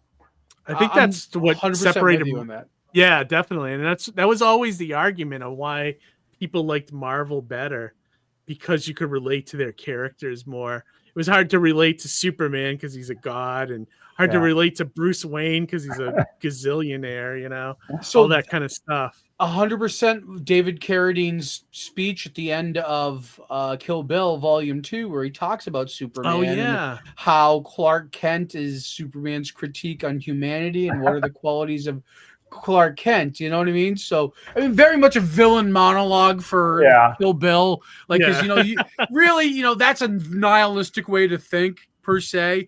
But, I mean, he's kind of not wrong, you know? I think he was accurate up to like Crisis, you know, when you know, it was more Superman was the real person and Clark Kent was disguised. And then after Crisis, you know, they kind of flipped it a bit where Clark Kent is now the real person and Superman is the disguise. I think if you kind of look at the evolution from there, you know, you kind of see a little of that where, you know, John Byrne, when he rebooted the character, you know, made Clark Kent a lot more important.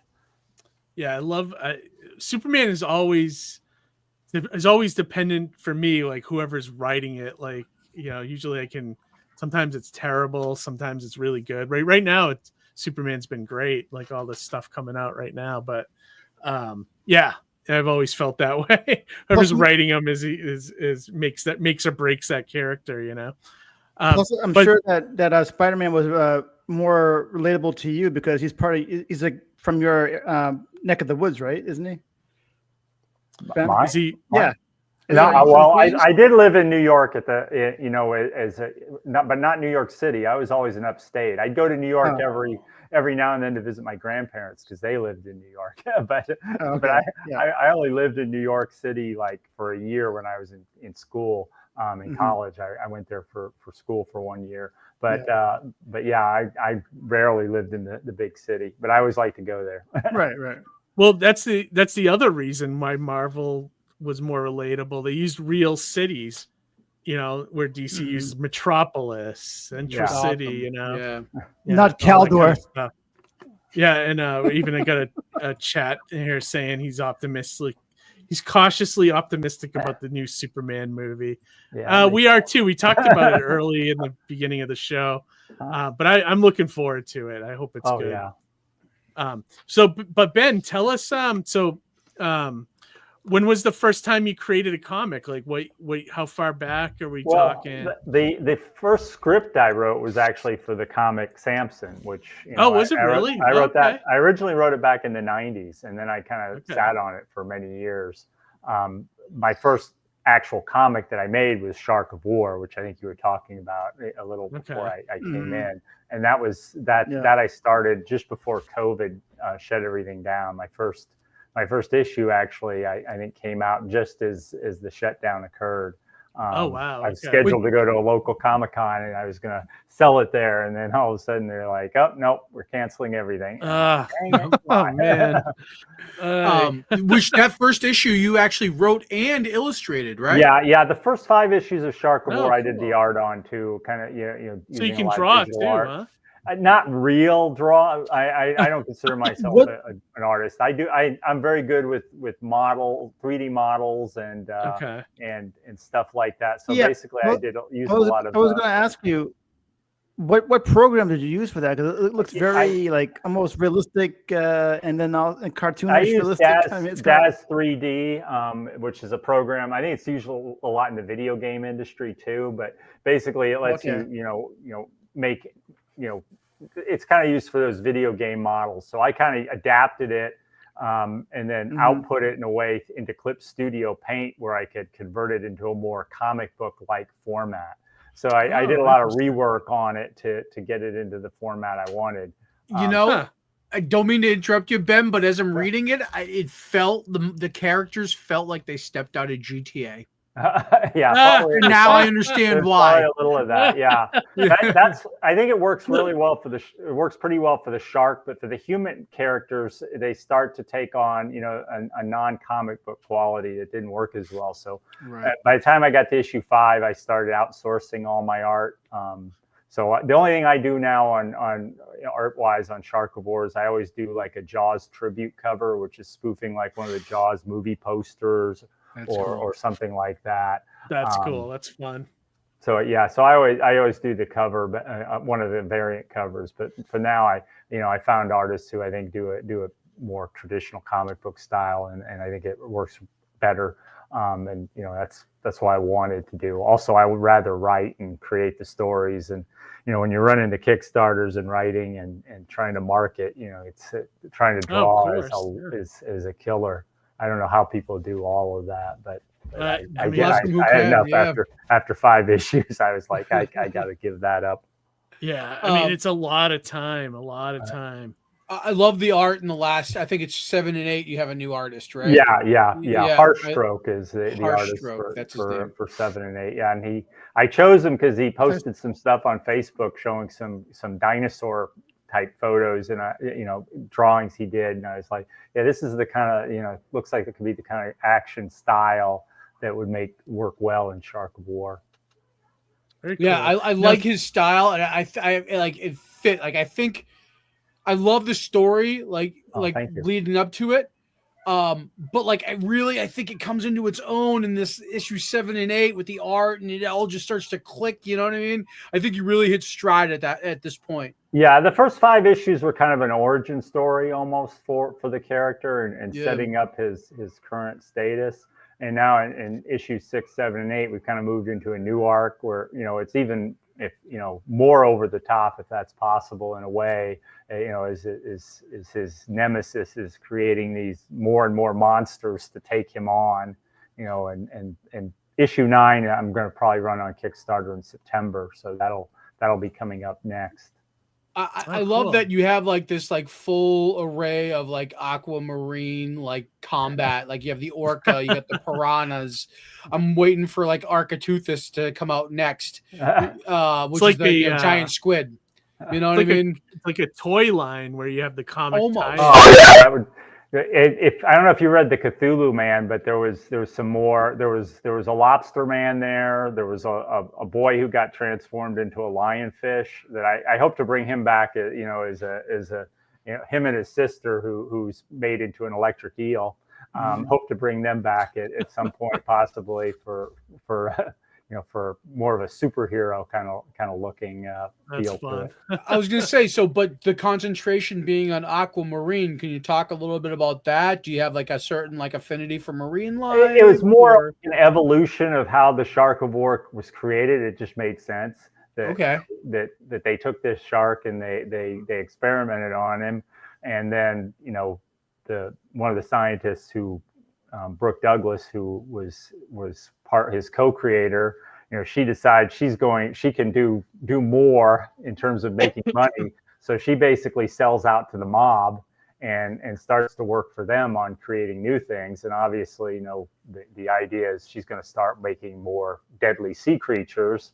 And then she decides she's going to experiment on people and make them into this, give them, make them more of a human sea creature hybrid. So it just kind of evolved from that's where the story, that's what she was working on. So it made a logical kind of sense. That's cool. I wasn't sure if you just derived inspiration because it was something like, if you had any influence in the marine biology or whatever the case may be. That's not really my background. I'm more of an engineer, but it made sense to me. I also wanted to do a Lovecraftian thing with the Cthulhu Man. And, I could see the influence there with that. Yeah. Yeah. And I started thinking about it. And I said, well, octopi have multiple brains. And so what if you merged a human with an octopus and that gave him, incredible psychic powers? So that's kind of how the Cthulhu Man was created. And, he's now in the end of the issue. He's been shipped off to the U.S. to create menace for us. Someday I'd like to go back to it, but I've got so many other books going on. I haven't had a chance. Yeah, dude, that's awesome. I feel like a lot of these stories could exist in Mike Mignola's universe. Oh, yeah, this feels like all Hellboy adjacent almost. Yeah. You know what I mean? I love all the settings you have. You set up, even all your prologues are all awesome setups. You know what I mean? Stuff that you would see kind of at the beginning of a movie that would give you the little title card credits just to set you up as to what's going on. Yeah. I love that. I love what you laid out here, and it's also very tongue in cheek and cheesy and cheesecake, and you got the beautiful girls and stuff. Busty scientists. It's just illogical, but they're still there. I love that. You can't go wrong with that. You can't go wrong with that. Yeah, Natalie book. Yeah, I always try and compare it to RoboCop. If it's RoboCop or a shark.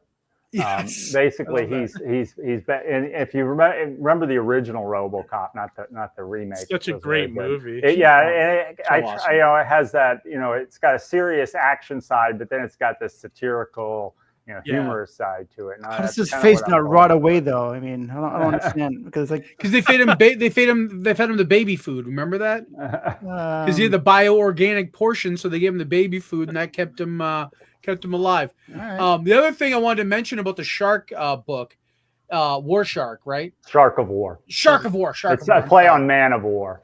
I got it now. The other cool aspect of that book, which I really enjoyed, and it's something I enjoy when I'm reading, say, Venom, is that you have an AI integrated in the shark's mind.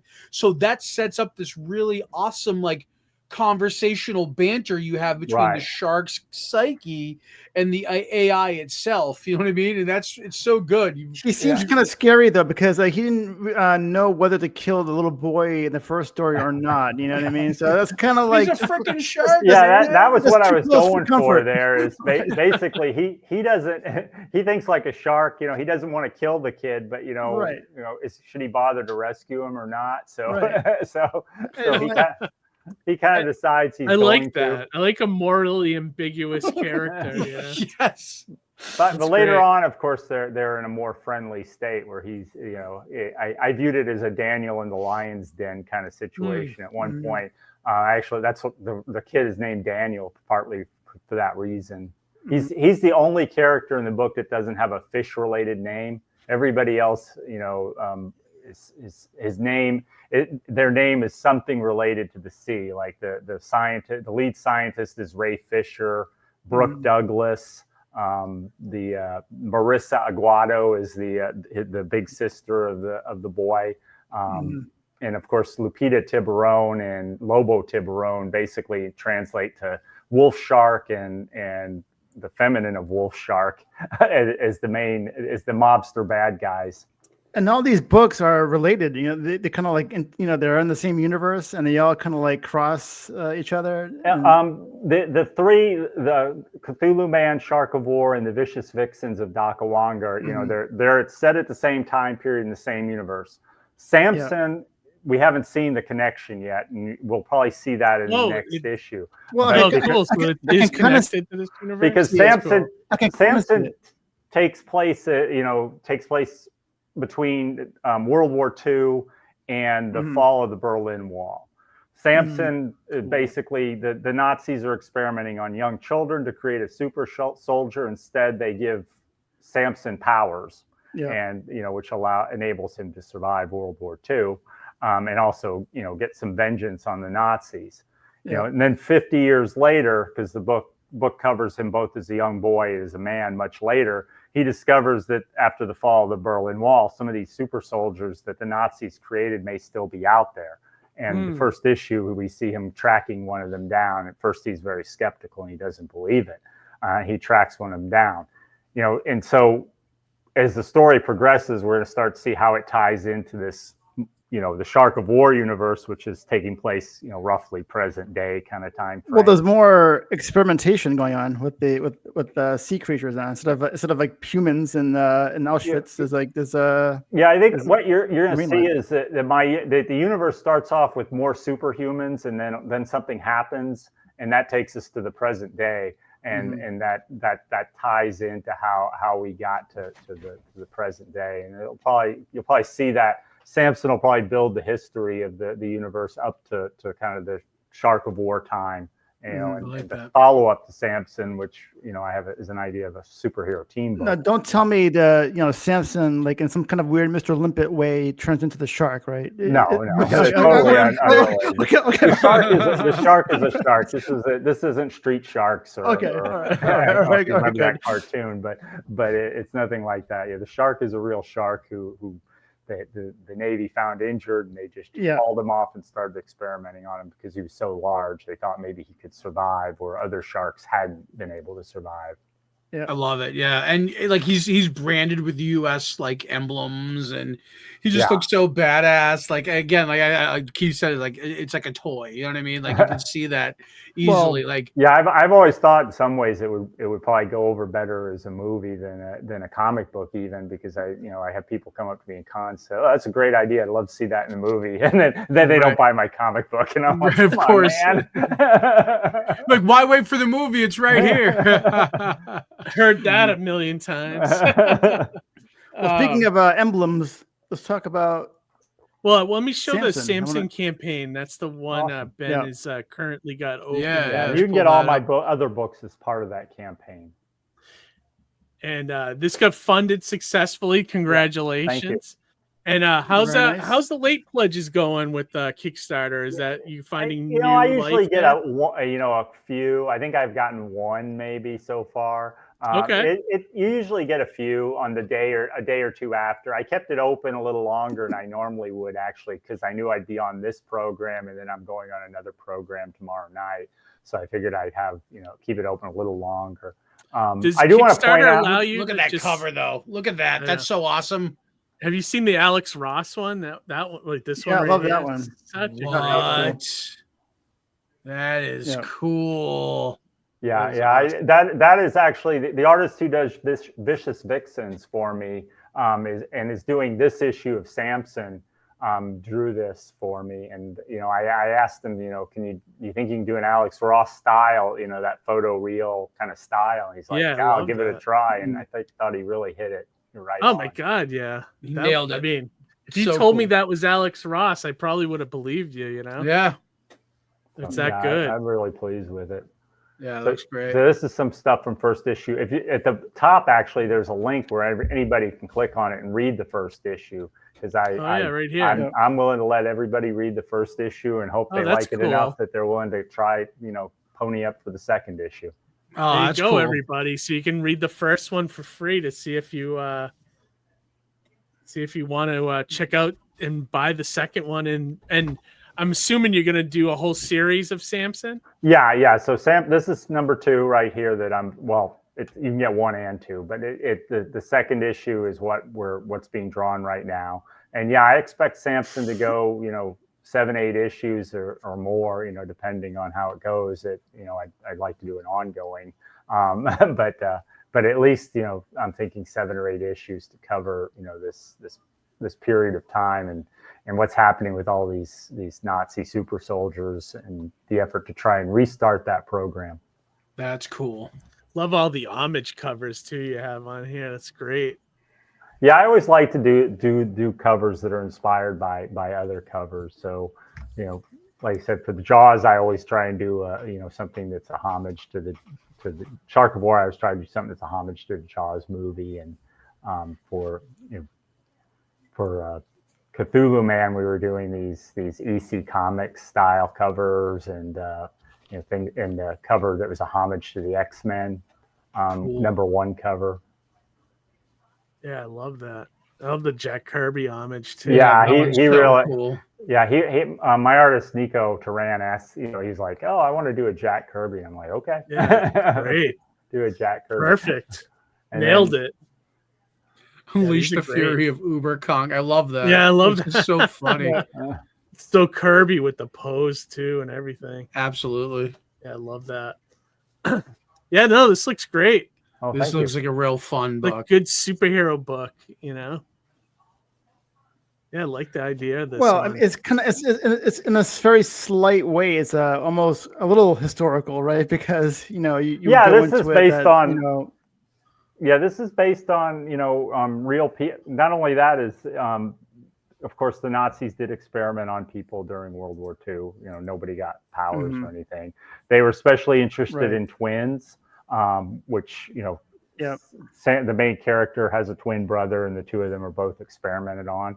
And you'll find out what happens to the twin in this issue. So that is not only real, but the two scientists that are experimenting them are based on real scientists.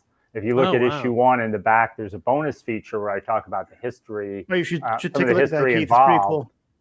involved, and there's the two scientists were made to look like the two real scientists, and it tells their story. What they really did and what happened to them. And then, this issue will, there'll be another thing on some of the true story of, some of what's, tying into this as well, which in this case, issue 2 focuses on the trial of this Nazi super soldier, which is been fashioned after the trial of actual Nazis that were taken to Israel for trial. They caught like a couple of them and brought them to Israel for trial later on. Now you picked 2 scientists that were actually looked the part of evil scientists, right? Yeah. That's I kind of I did my research on this, and I was looking at some of them, and I was like, wow, this guy is scary. And this guy, these are real. These were guys you would not if you saw them coming at you in the lab, you'd be like, "Oh man, he is going to operate on these." I'm sure anybody wearing that uniform back in the day, you didn't want to deal with them. Yeah. Like, if they had those black round glasses, Yeah, right. He had a very scary demeanor. That's Bad News Bears right there. They all look like Hugo Strange. Yeah, right. Yeah, exactly. That's what I was thinking. Oh man, this looks great, Ben. Oh, they weren't Hogan's Heroes characters. They were like these crazy, right? But that is the actual photos of those scientists are pretty scary and accurately drawn too. Very, very yeah. We basically said make them look like that, and and they did. The artists doing that. How many books do you come out with a year, Ben? Do you try to hit? I always want to do like 4 or 5, and I probably wind up doing, if I'm lucky, I do 4, but probably more like 3, But that's pretty good though. I mean, come on now. I'm having trouble trying to get 2 out the gate a year. Yeah, there's some people I know are doing like 1 a month, and I'm like, I can't do that. I don't think I could fund them for one thing. That's the problem. Like, even if we I all could had do funds, them we could do it. Even if and I'm not so worried about I can pay for my artists to do it, but I don't think if I put them on Kickstarter that frequently, I would fund. I think they would. Yeah. I feel like the more you do it, the returns become more diminishing every campaign. Yeah, you really have to have a bigger audience if you're going to do that. To my feeling, I can usually get maybe 150 people to back my book. This was 171, which was higher. That's great. Yeah. My highest is for Vicious Vixens, of course, because that has the best looking women in it and the sexier covers. But that's all. That I get up to 180 or 190. But I think you need to be in the 300 or 400 kind of range if you're going to do a monthly or try to crank that out. Yeah, exactly.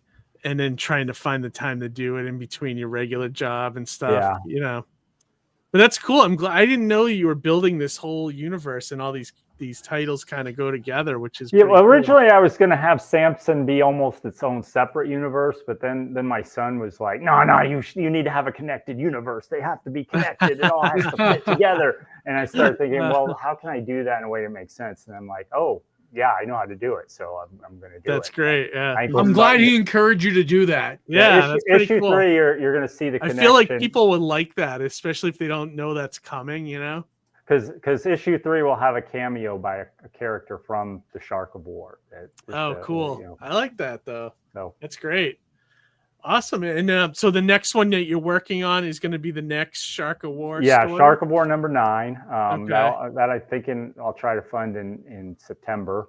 And then probably Vicious Vixens, number 4, and then Samson number 3. Kind of going one after the other. Order, like I'm not locked into that, but that's kind of where I'm thinking. I gotcha. You were also saying that your inspiration for this Samson book is also to like maybe try and encourage more Jewish superheroes, because there's a lot of Jewish creators. There's what, Moon Knight, and who else? we have yogurt from Ragman, Yogurt Pride.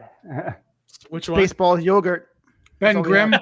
Yeah, the Thing and Kitty Pride, but they were kind of retconned in later. I mean, they weren't started that way. Yeah, but Moon Knight always was, and I think Ragman was too.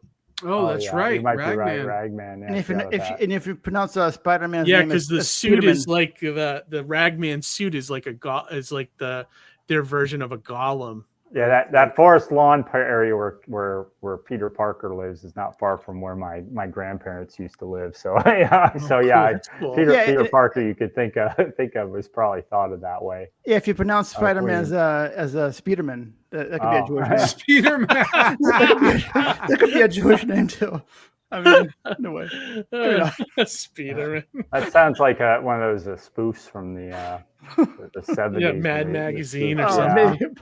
That sounds like a Seinfeld character, like somebody like that was like a rival comic or something. It does. Well, he always had that Superman thing on his thing. That's right. They had that one episode where they met the Bizarro versions. Yeah, I love that. But the Bizarro versions were much nicer and better than they were. And Seinfeld did a commercial with an animated Superman, I believe, credit card. Where they're hanging out together. Yeah, with Superman. Yeah, I remember that now. It was American Good Express, stuff. I think. Yeah. Awesome. Well, Ben, this is great. Any as we start to wrap up here, any other where can people find you on social media and stuff like that? Where can they follow along? My biggest one is on Facebook, probably, where it's facebook.com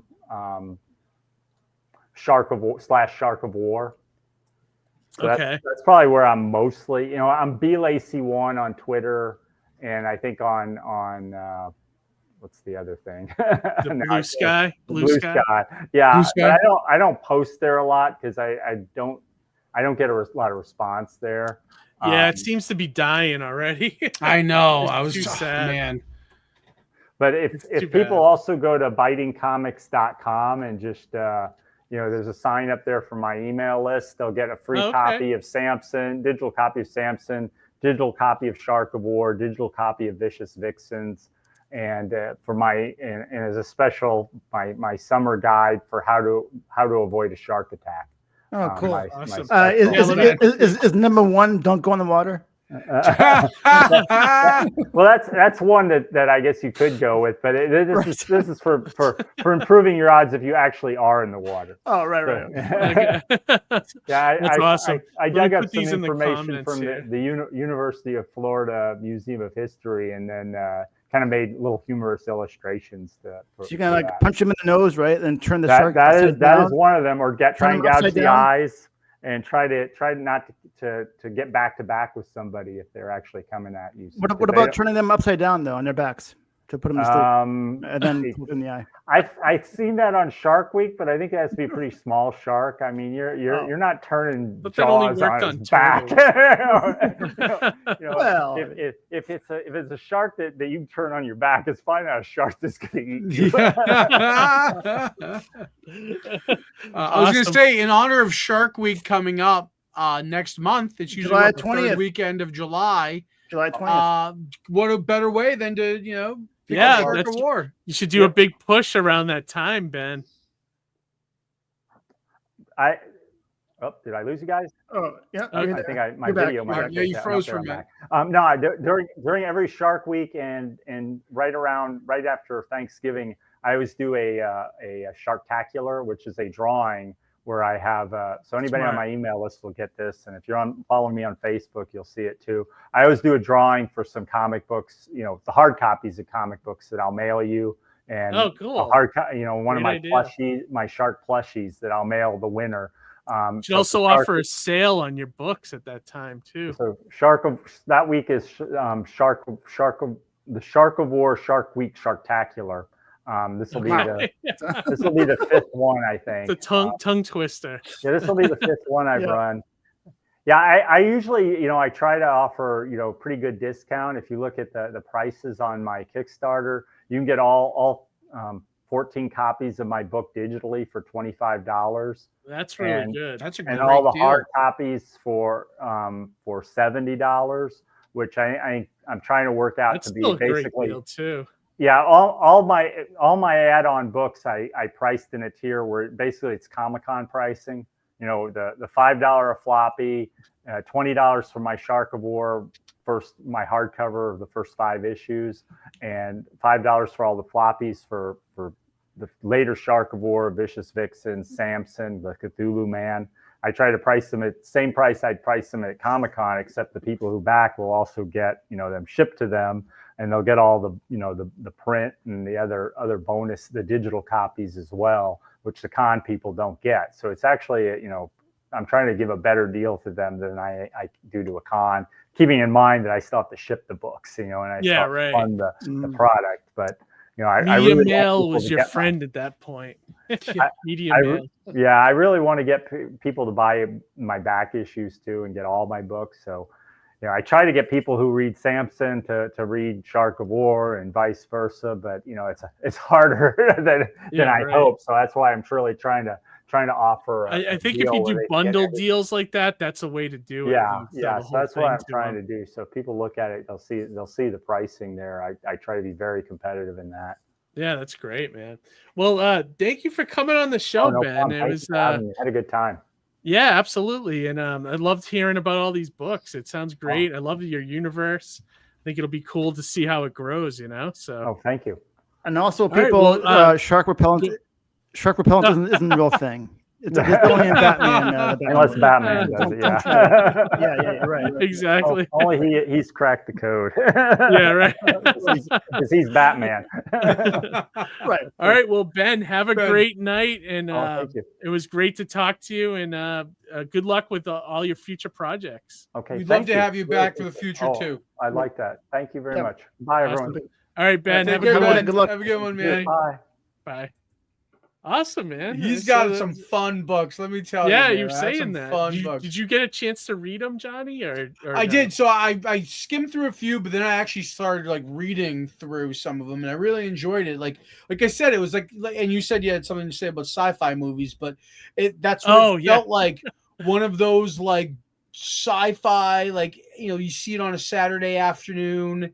And it's hot young actors, and it's really fucking piss poor made, but there's some charm about it that you can't stop watching. You know what I mean? Oh yeah, definitely. Yes, it's like B movies. So the sci-fi story. So I have a friend Matt Serafini, who's a writer. Just had a book come out from Simon and Schuster, so he's legit author.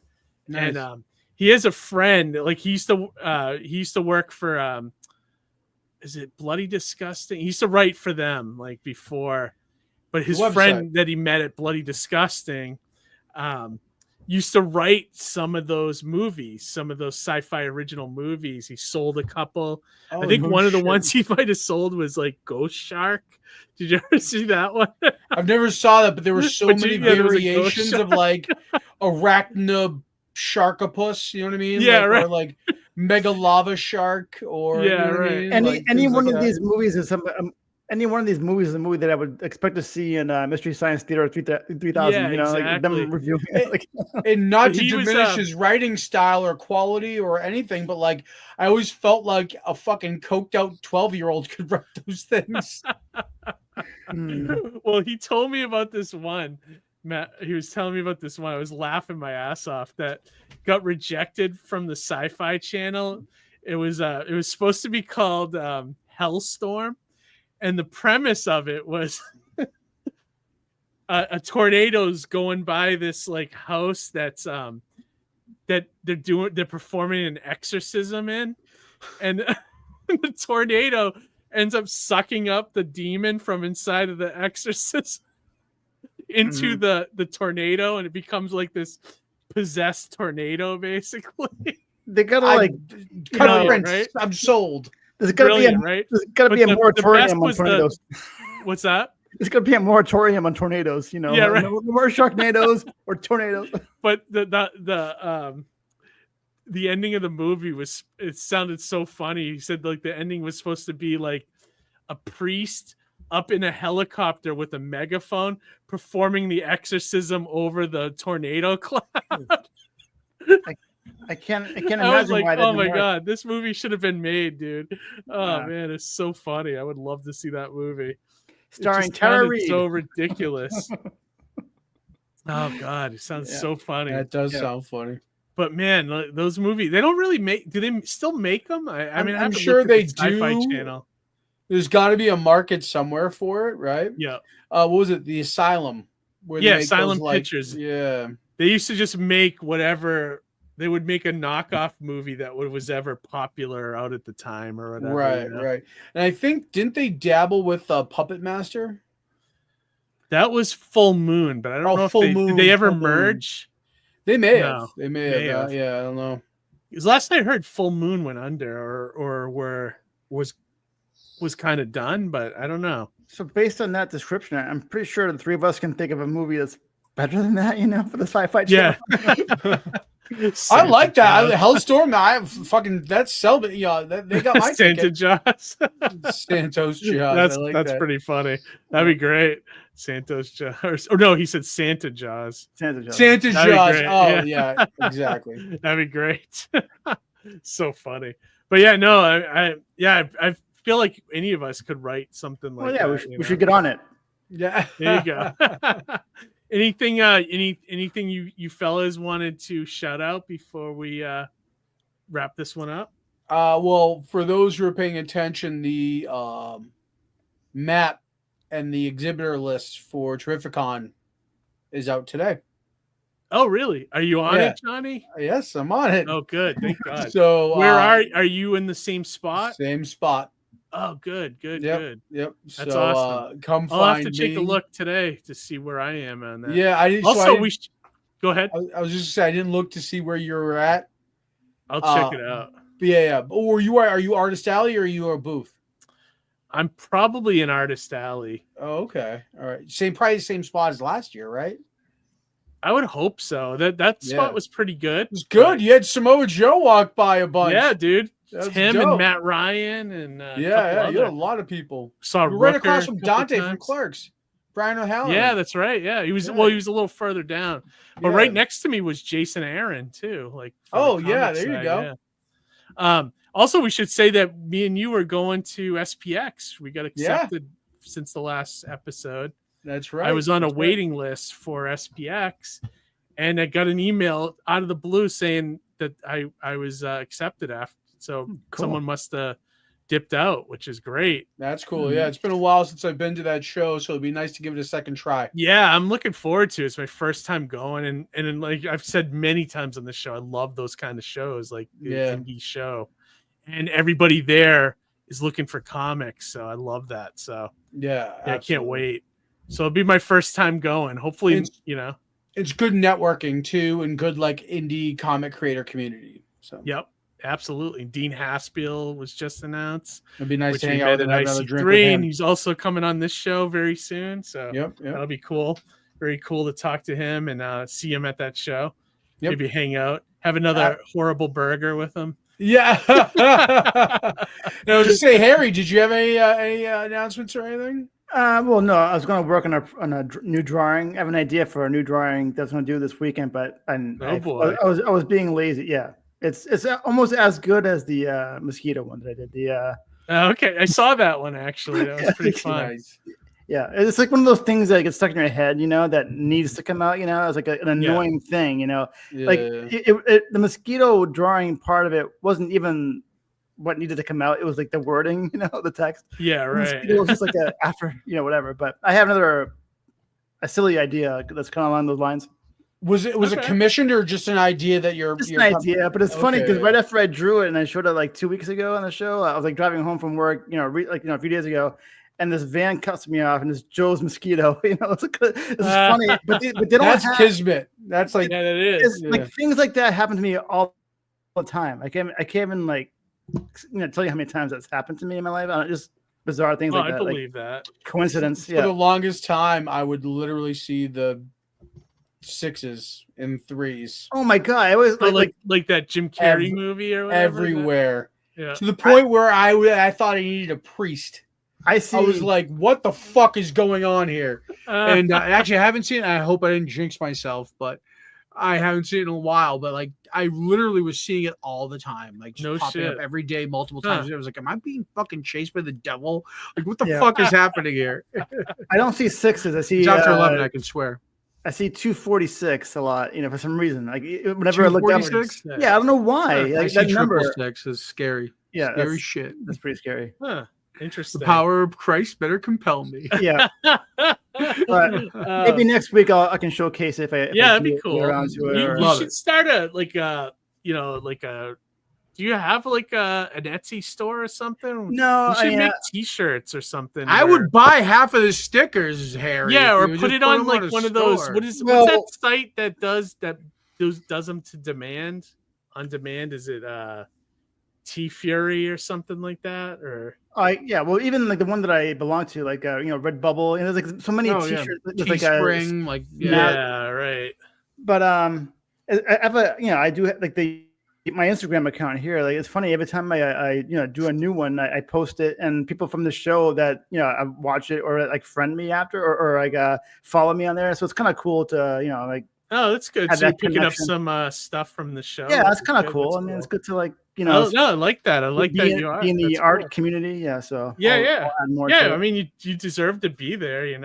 Look at this. Amy said we need a Redbubble ICR merch store. Yeah, eventually I'd like to do that. ICR mouse pad with all of our dumb faces on it. Yeah. I would love a T-shirt of the ice cream cones. Yeah, the WWE bars would be really that cool, would be cool. Yeah. We could do that as a shirt or something. That'd be fun. Would be cool. I would wear that. I still got to get Amy to make that commercial, but she's busy doing the Plastic City stuff right now. Yeah. Oh, too bad we didn't get Jimmy. If I only did them a year ago with Jimmy Hart around, we could have had him. Oh, that would have been great. Yeah, that would have been so the original guy. Right. I would love to hear stories if you had any stories about those things. Yeah, I'm sure was probably on one of those too. No, I'm sure. Yeah, he's in the ad. If you go online, he's like. Yeah, that's right. He is. Yeah. That's great. Only thing I wanted to mention is Kids Switch 1 and 2 on Kickstarter. If you guys, if you check the link in the description, check it out. I'll also put it up here. Give me one sec. Yep. Do you have your launch date yet or no? No, but I'm trying to get pages done for issue 2. I have the cover and I just got the 3rd page. So now I have to letter it and all that stuff. So once I have that, I can start building the Kickstarter. I don't know when I'm going to launch it. Although I did talk to George Medina. He's got a book coming out called the Shameless Plug in October. We would pair really well together because both of our stories are about kids and with superpowers or some kind of super thing, Yeah. So I told him we should probably partner up and maybe go on some streams together or cross promote or something. You guys should actually in your updates cross promote each other, but on the actual campaign page itself, say, hey, check. Oh yeah, we'll do that. Check out these other books. Yeah, definitely. Maybe get a couple preview pages from them or something, or the trailer. Exactly. Yeah, that'd be cool. And then what was I gonna say? I lost my train of thought. But yeah, I don't know when I'm gonna launch, but maybe around that time, just so that we can kind of cross promote together. And I think is Nandor launching soon too? He might be. Yeah, I have to look. I'm gonna be seeing Nandor in San Diego. I feel bad. He was actually he wanted to room with me in San Diego, and I felt bad because I have Roger with me, and I have we're gonna have a full room. So it was like I wouldn't want to expose poor Nandor to Roger anyway. Yeah, no one should be exposed to him. Although I feel Nandor would take it in good stride, but no, Roger's great, but I don't want to. Yeah, right. Yeah, cause any unnecessary friction. You got to meet him a couple times at a convention. Exactly, before rooming with the guy. Yeah, exactly. But that's cool. So he'll be at San Diego. Yeah, that's awesome. He's coming to San Diego with me. Another thing I can tease, probably, at least tease. Okay. Is that, and I told you guys already, I saw what I think is a new revolutionary digital comics platform. And I don't know when I can talk more about it. And I'd want to get them on the show whenever they can. But yeah, I don't know. From what I saw, it's a game changer. It could be a game changer. Okay. I had the same excited feelings I did when I first saw Global Comics. Okay. So that's a sign. That's a sign. That's a good teaser. It is. And then we should also tease the ICR crew's working on something together too. We don't know when that's going to pop off, but that's right. Something in the works as well. That's right. We can't really talk about right now until we have more finalized stuff, but it's something we have to have our ducks in a row. And then that's pretty much it. Any other cryptic updates? I think we did a good job for ourselves. I do want to say too that I prefer to use the word tease, like a little tease. Yeah, yes. Right. I'm just kidding around. Cryptic. I saw that Amy. I love that. I saw that Amy was part of the Walking Dead finale party there. And I watched the Dead City finale. Did you see her in the last episode? She's pretty prominent right in the beginning there. Oh, I must have missed it. Really? Then. I mean, I have to admit though, the whole ending is unmemorable because I don't know what happened. Nothing really happened. The annoying. It seems like the worst show, dude. It seems like the worst show, dude. I always get committed to the characters. I want to see them all the way through. I mean, I love the original show, and now that all the characters for some reason split into three other shows and everything. I want to follow them to the very end, to the bitter end, because I feel that I owe it to them, But it's horrible. All these shows are horrible. They stink, I was struggling through this season a little bit, but the most recent episode I watched, where it was Negan going through a children's hospital, and Maggie going through the maze, and she's tripping and hallucinating, and that was a great episode. I loved that. Finally. I thought that was good. I know. Finally. But that's what the second to third, second to last episode, or well, she's it in could be the second or third episode. She's in the very final episode of the season at the very beginning with Kim Coates, and there's people in the background making weapons and stuff. She's one of them. You can see her pretty clearly there. She said she's using the wood plane like a pro. I have to go back and watch it. And she said Bruegel took that hose into his mouth pretty enthusiastic. Oh my god! Well, that was a good scene. That was a good death scene. I don't know who you're talking about. I don't care. Yeah, exactly. All these people are. I'm not. I will say, for some zombie thing now, we ended up seeing 28 years later. Oh, how was that? Oh yeah, masterpiece. Oh, awesome. Yeah, wow. Yeah.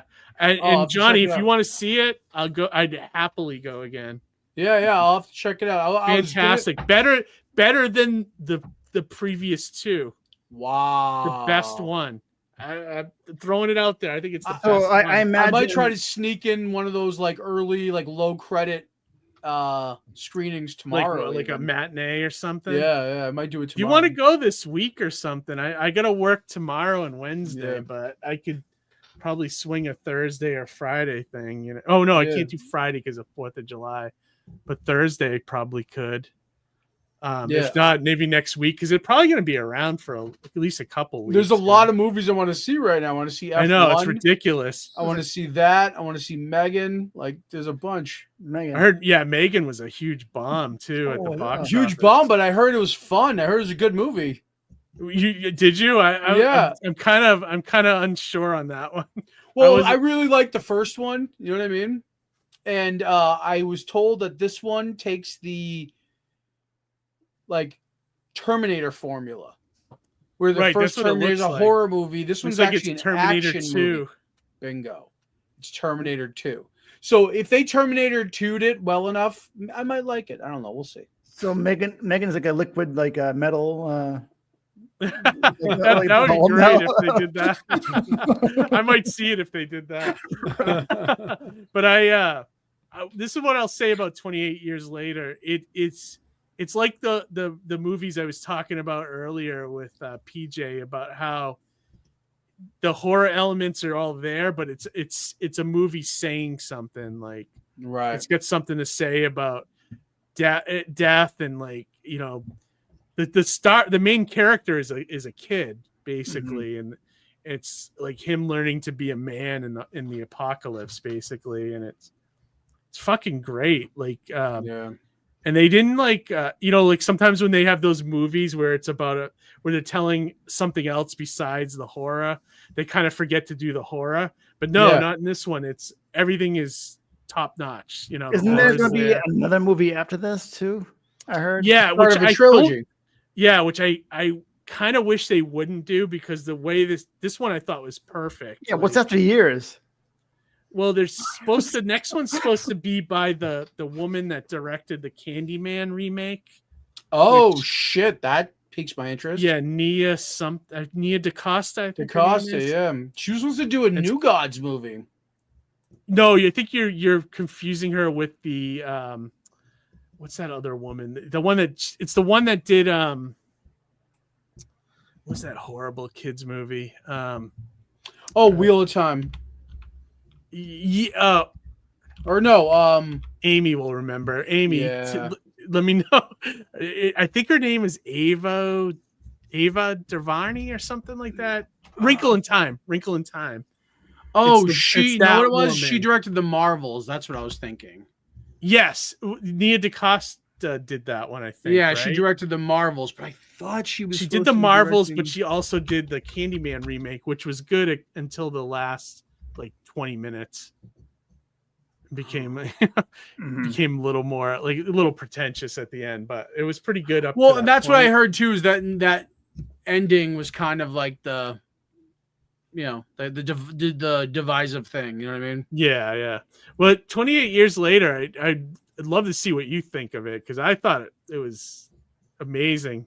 Best movie I've seen this year so far. Yeah. I'm curious to see this is coming from me that's tired of fucking zombies too. Yeah. You know, like I love zombies, so I'm like, this is my bread and butter. You know what I mean? These zombies are more advanced. Do they talk and have jobs and stuff, or have jobs? What? No, but they have in this one they have developed. They've evolved a little bit. Mm-hmm. So that's all I'm going to say. I don't want to ruin. I don't want to give spoilers. I will say it's worth it if you love the other two. I think it was better than all the other two, to be honest with you. Mm-hmm. So yeah, and he filmed some of it on an iPhone, which is impressive too. Yeah. Oh, see, that's interesting too. Yeah, Danny Boyle, he's committed to make his movies look like shit, which is very innovative. Yeah, right. Well, you got to think the other ones are kind of like that too. Right. Although when we went back, we watched the other two before we went, and man, the first one's hard to watch because it looks so fucking bad now. I have nostalgia for the first one. What's Amy saying here? It's still solid, but it's hard to watch because it's digital video that's so outdated, but and it looks bad now. It's just I don't know. Is Amy saying digital mud? Is Amy saying that the zombies are vegetarians in this one? What'd you saying? You know what she's saying. Oh shit. No, but I highly recommend that to everybody out there that liked the first two. I think it was great. Best movie I've seen so far this year. So nice. Yeah, it's on my radar. Mm-hmm. Awesome. Yeah, we should check it out soon. Like I said, Johnny, if I don't go tomorrow, we can do that for sure. If you don't go tomorrow, let me know and then we'll try to go. Yeah. Because it's been the first movie in a long time that I wouldn't mind seeing twice in the theater for sure. Right on. And I also saw before it left, we saw a couple weeks ago, we saw the Ballerina, the Wicked. Yeah. Oh, John yeah, Wick, yeah. Spinoff. That was great. That was awesome.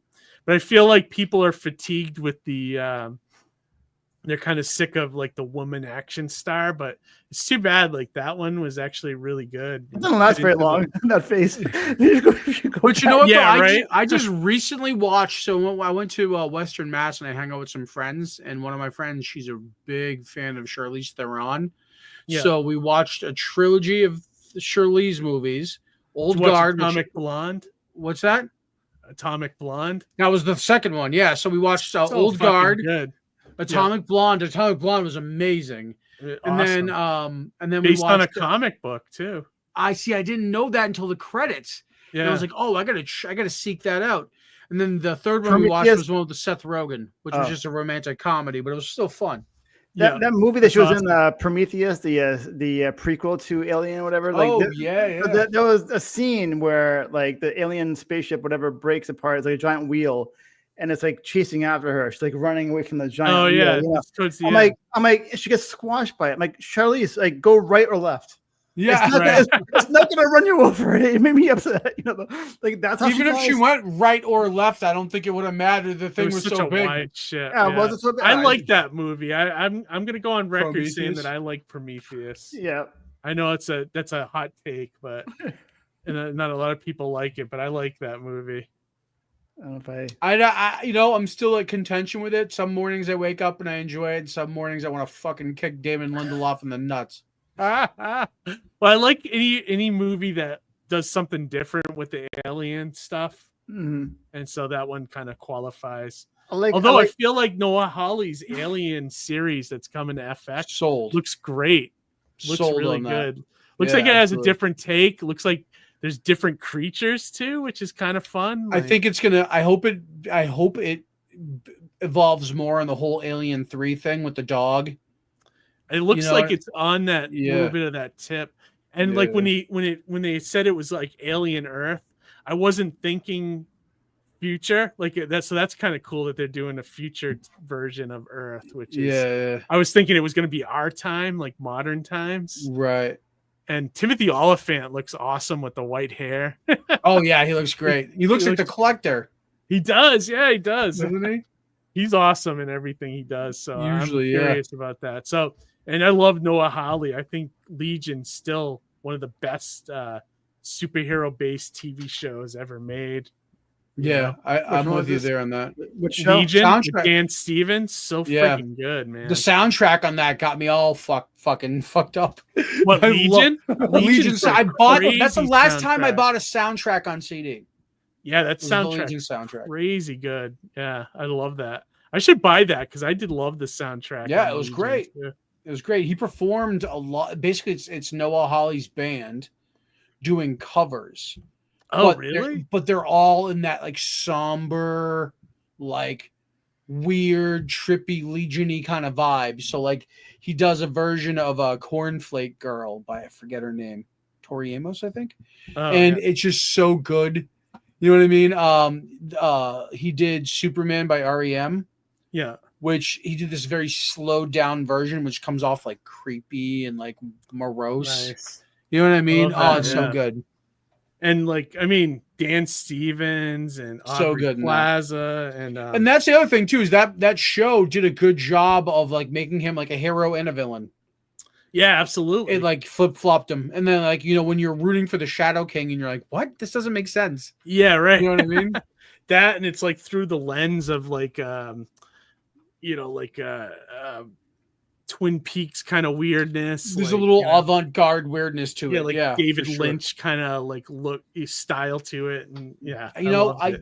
since Rachel loves Twin Peaks, I got to show her Legion, see how she feels about it. I bet she would love that. She probably would, yeah. I love that scene too, like when they didn't instead of doing a traditional like superhero battle. Like, remember that scene? I think it's at the end of season 2 where they're the two animated things, and they're all doing animated, and they're fighting each other with the animations. And like, oh my god, it's set to Behind Blue Eyes, which is a very it's Noah Hawley's version of Behind Blue Eyes by The Who, which was part of the Tommy soundtrack, and it was all about that song's all about the villain.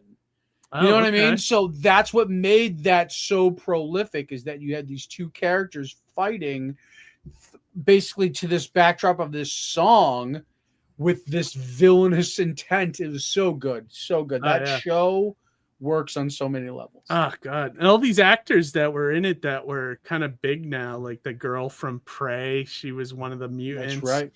And the guy that was hunting him with the cane, that guy ended up on the Midnight Mass show as the priest. Yeah, that's right. Hamish Linkletter. He was the brother on New Christine. Yeah, that's right. Yeah, I love that. So show. it was like a lot of good actors in it, you know. The other thing I liked about Legion was that the girl from Prey, she had that weird like mutant ability with the old guy who's the scientist. Yeah, and they were both named Carrie. Yeah. And like one would affect the other, and they had like this symbiosis. They shared the same body, which was that was so cool. Great stuff. Yeah, great stuff. Highly recommend if you had not seen it. It's on FX and Hulu. Check out Legion. It's only 27 episodes total, and it's like a complete story. It's awesome, and great visuals too. So, but all right, with that, we're gonna wrap this one up. Wrap it up. Talking movies all night. Yeah. All right, everybody. Thanks for checking out the live stream as always. We are live every other Monday. We got an episode with Dean Haspel and Vito Del Sante coming up in August. It's going to be great. Looking forward to talking to those guys. Like, subscribe, all the fun stuff. And that's a bit. Read comics, everybody. Any last words for everybody, guys, before we go off the air? We didn't mention Incredible Hulk or pro wrestling this episode. You know, I came we'll so talk close. about it once we go off the air. So close. So close. You're so close. So close. You have no idea how close. All right, everybody. Have a great week and great 4th of July, and we'll see you in 2 weeks. All right. Good night, everybody. Have a good night.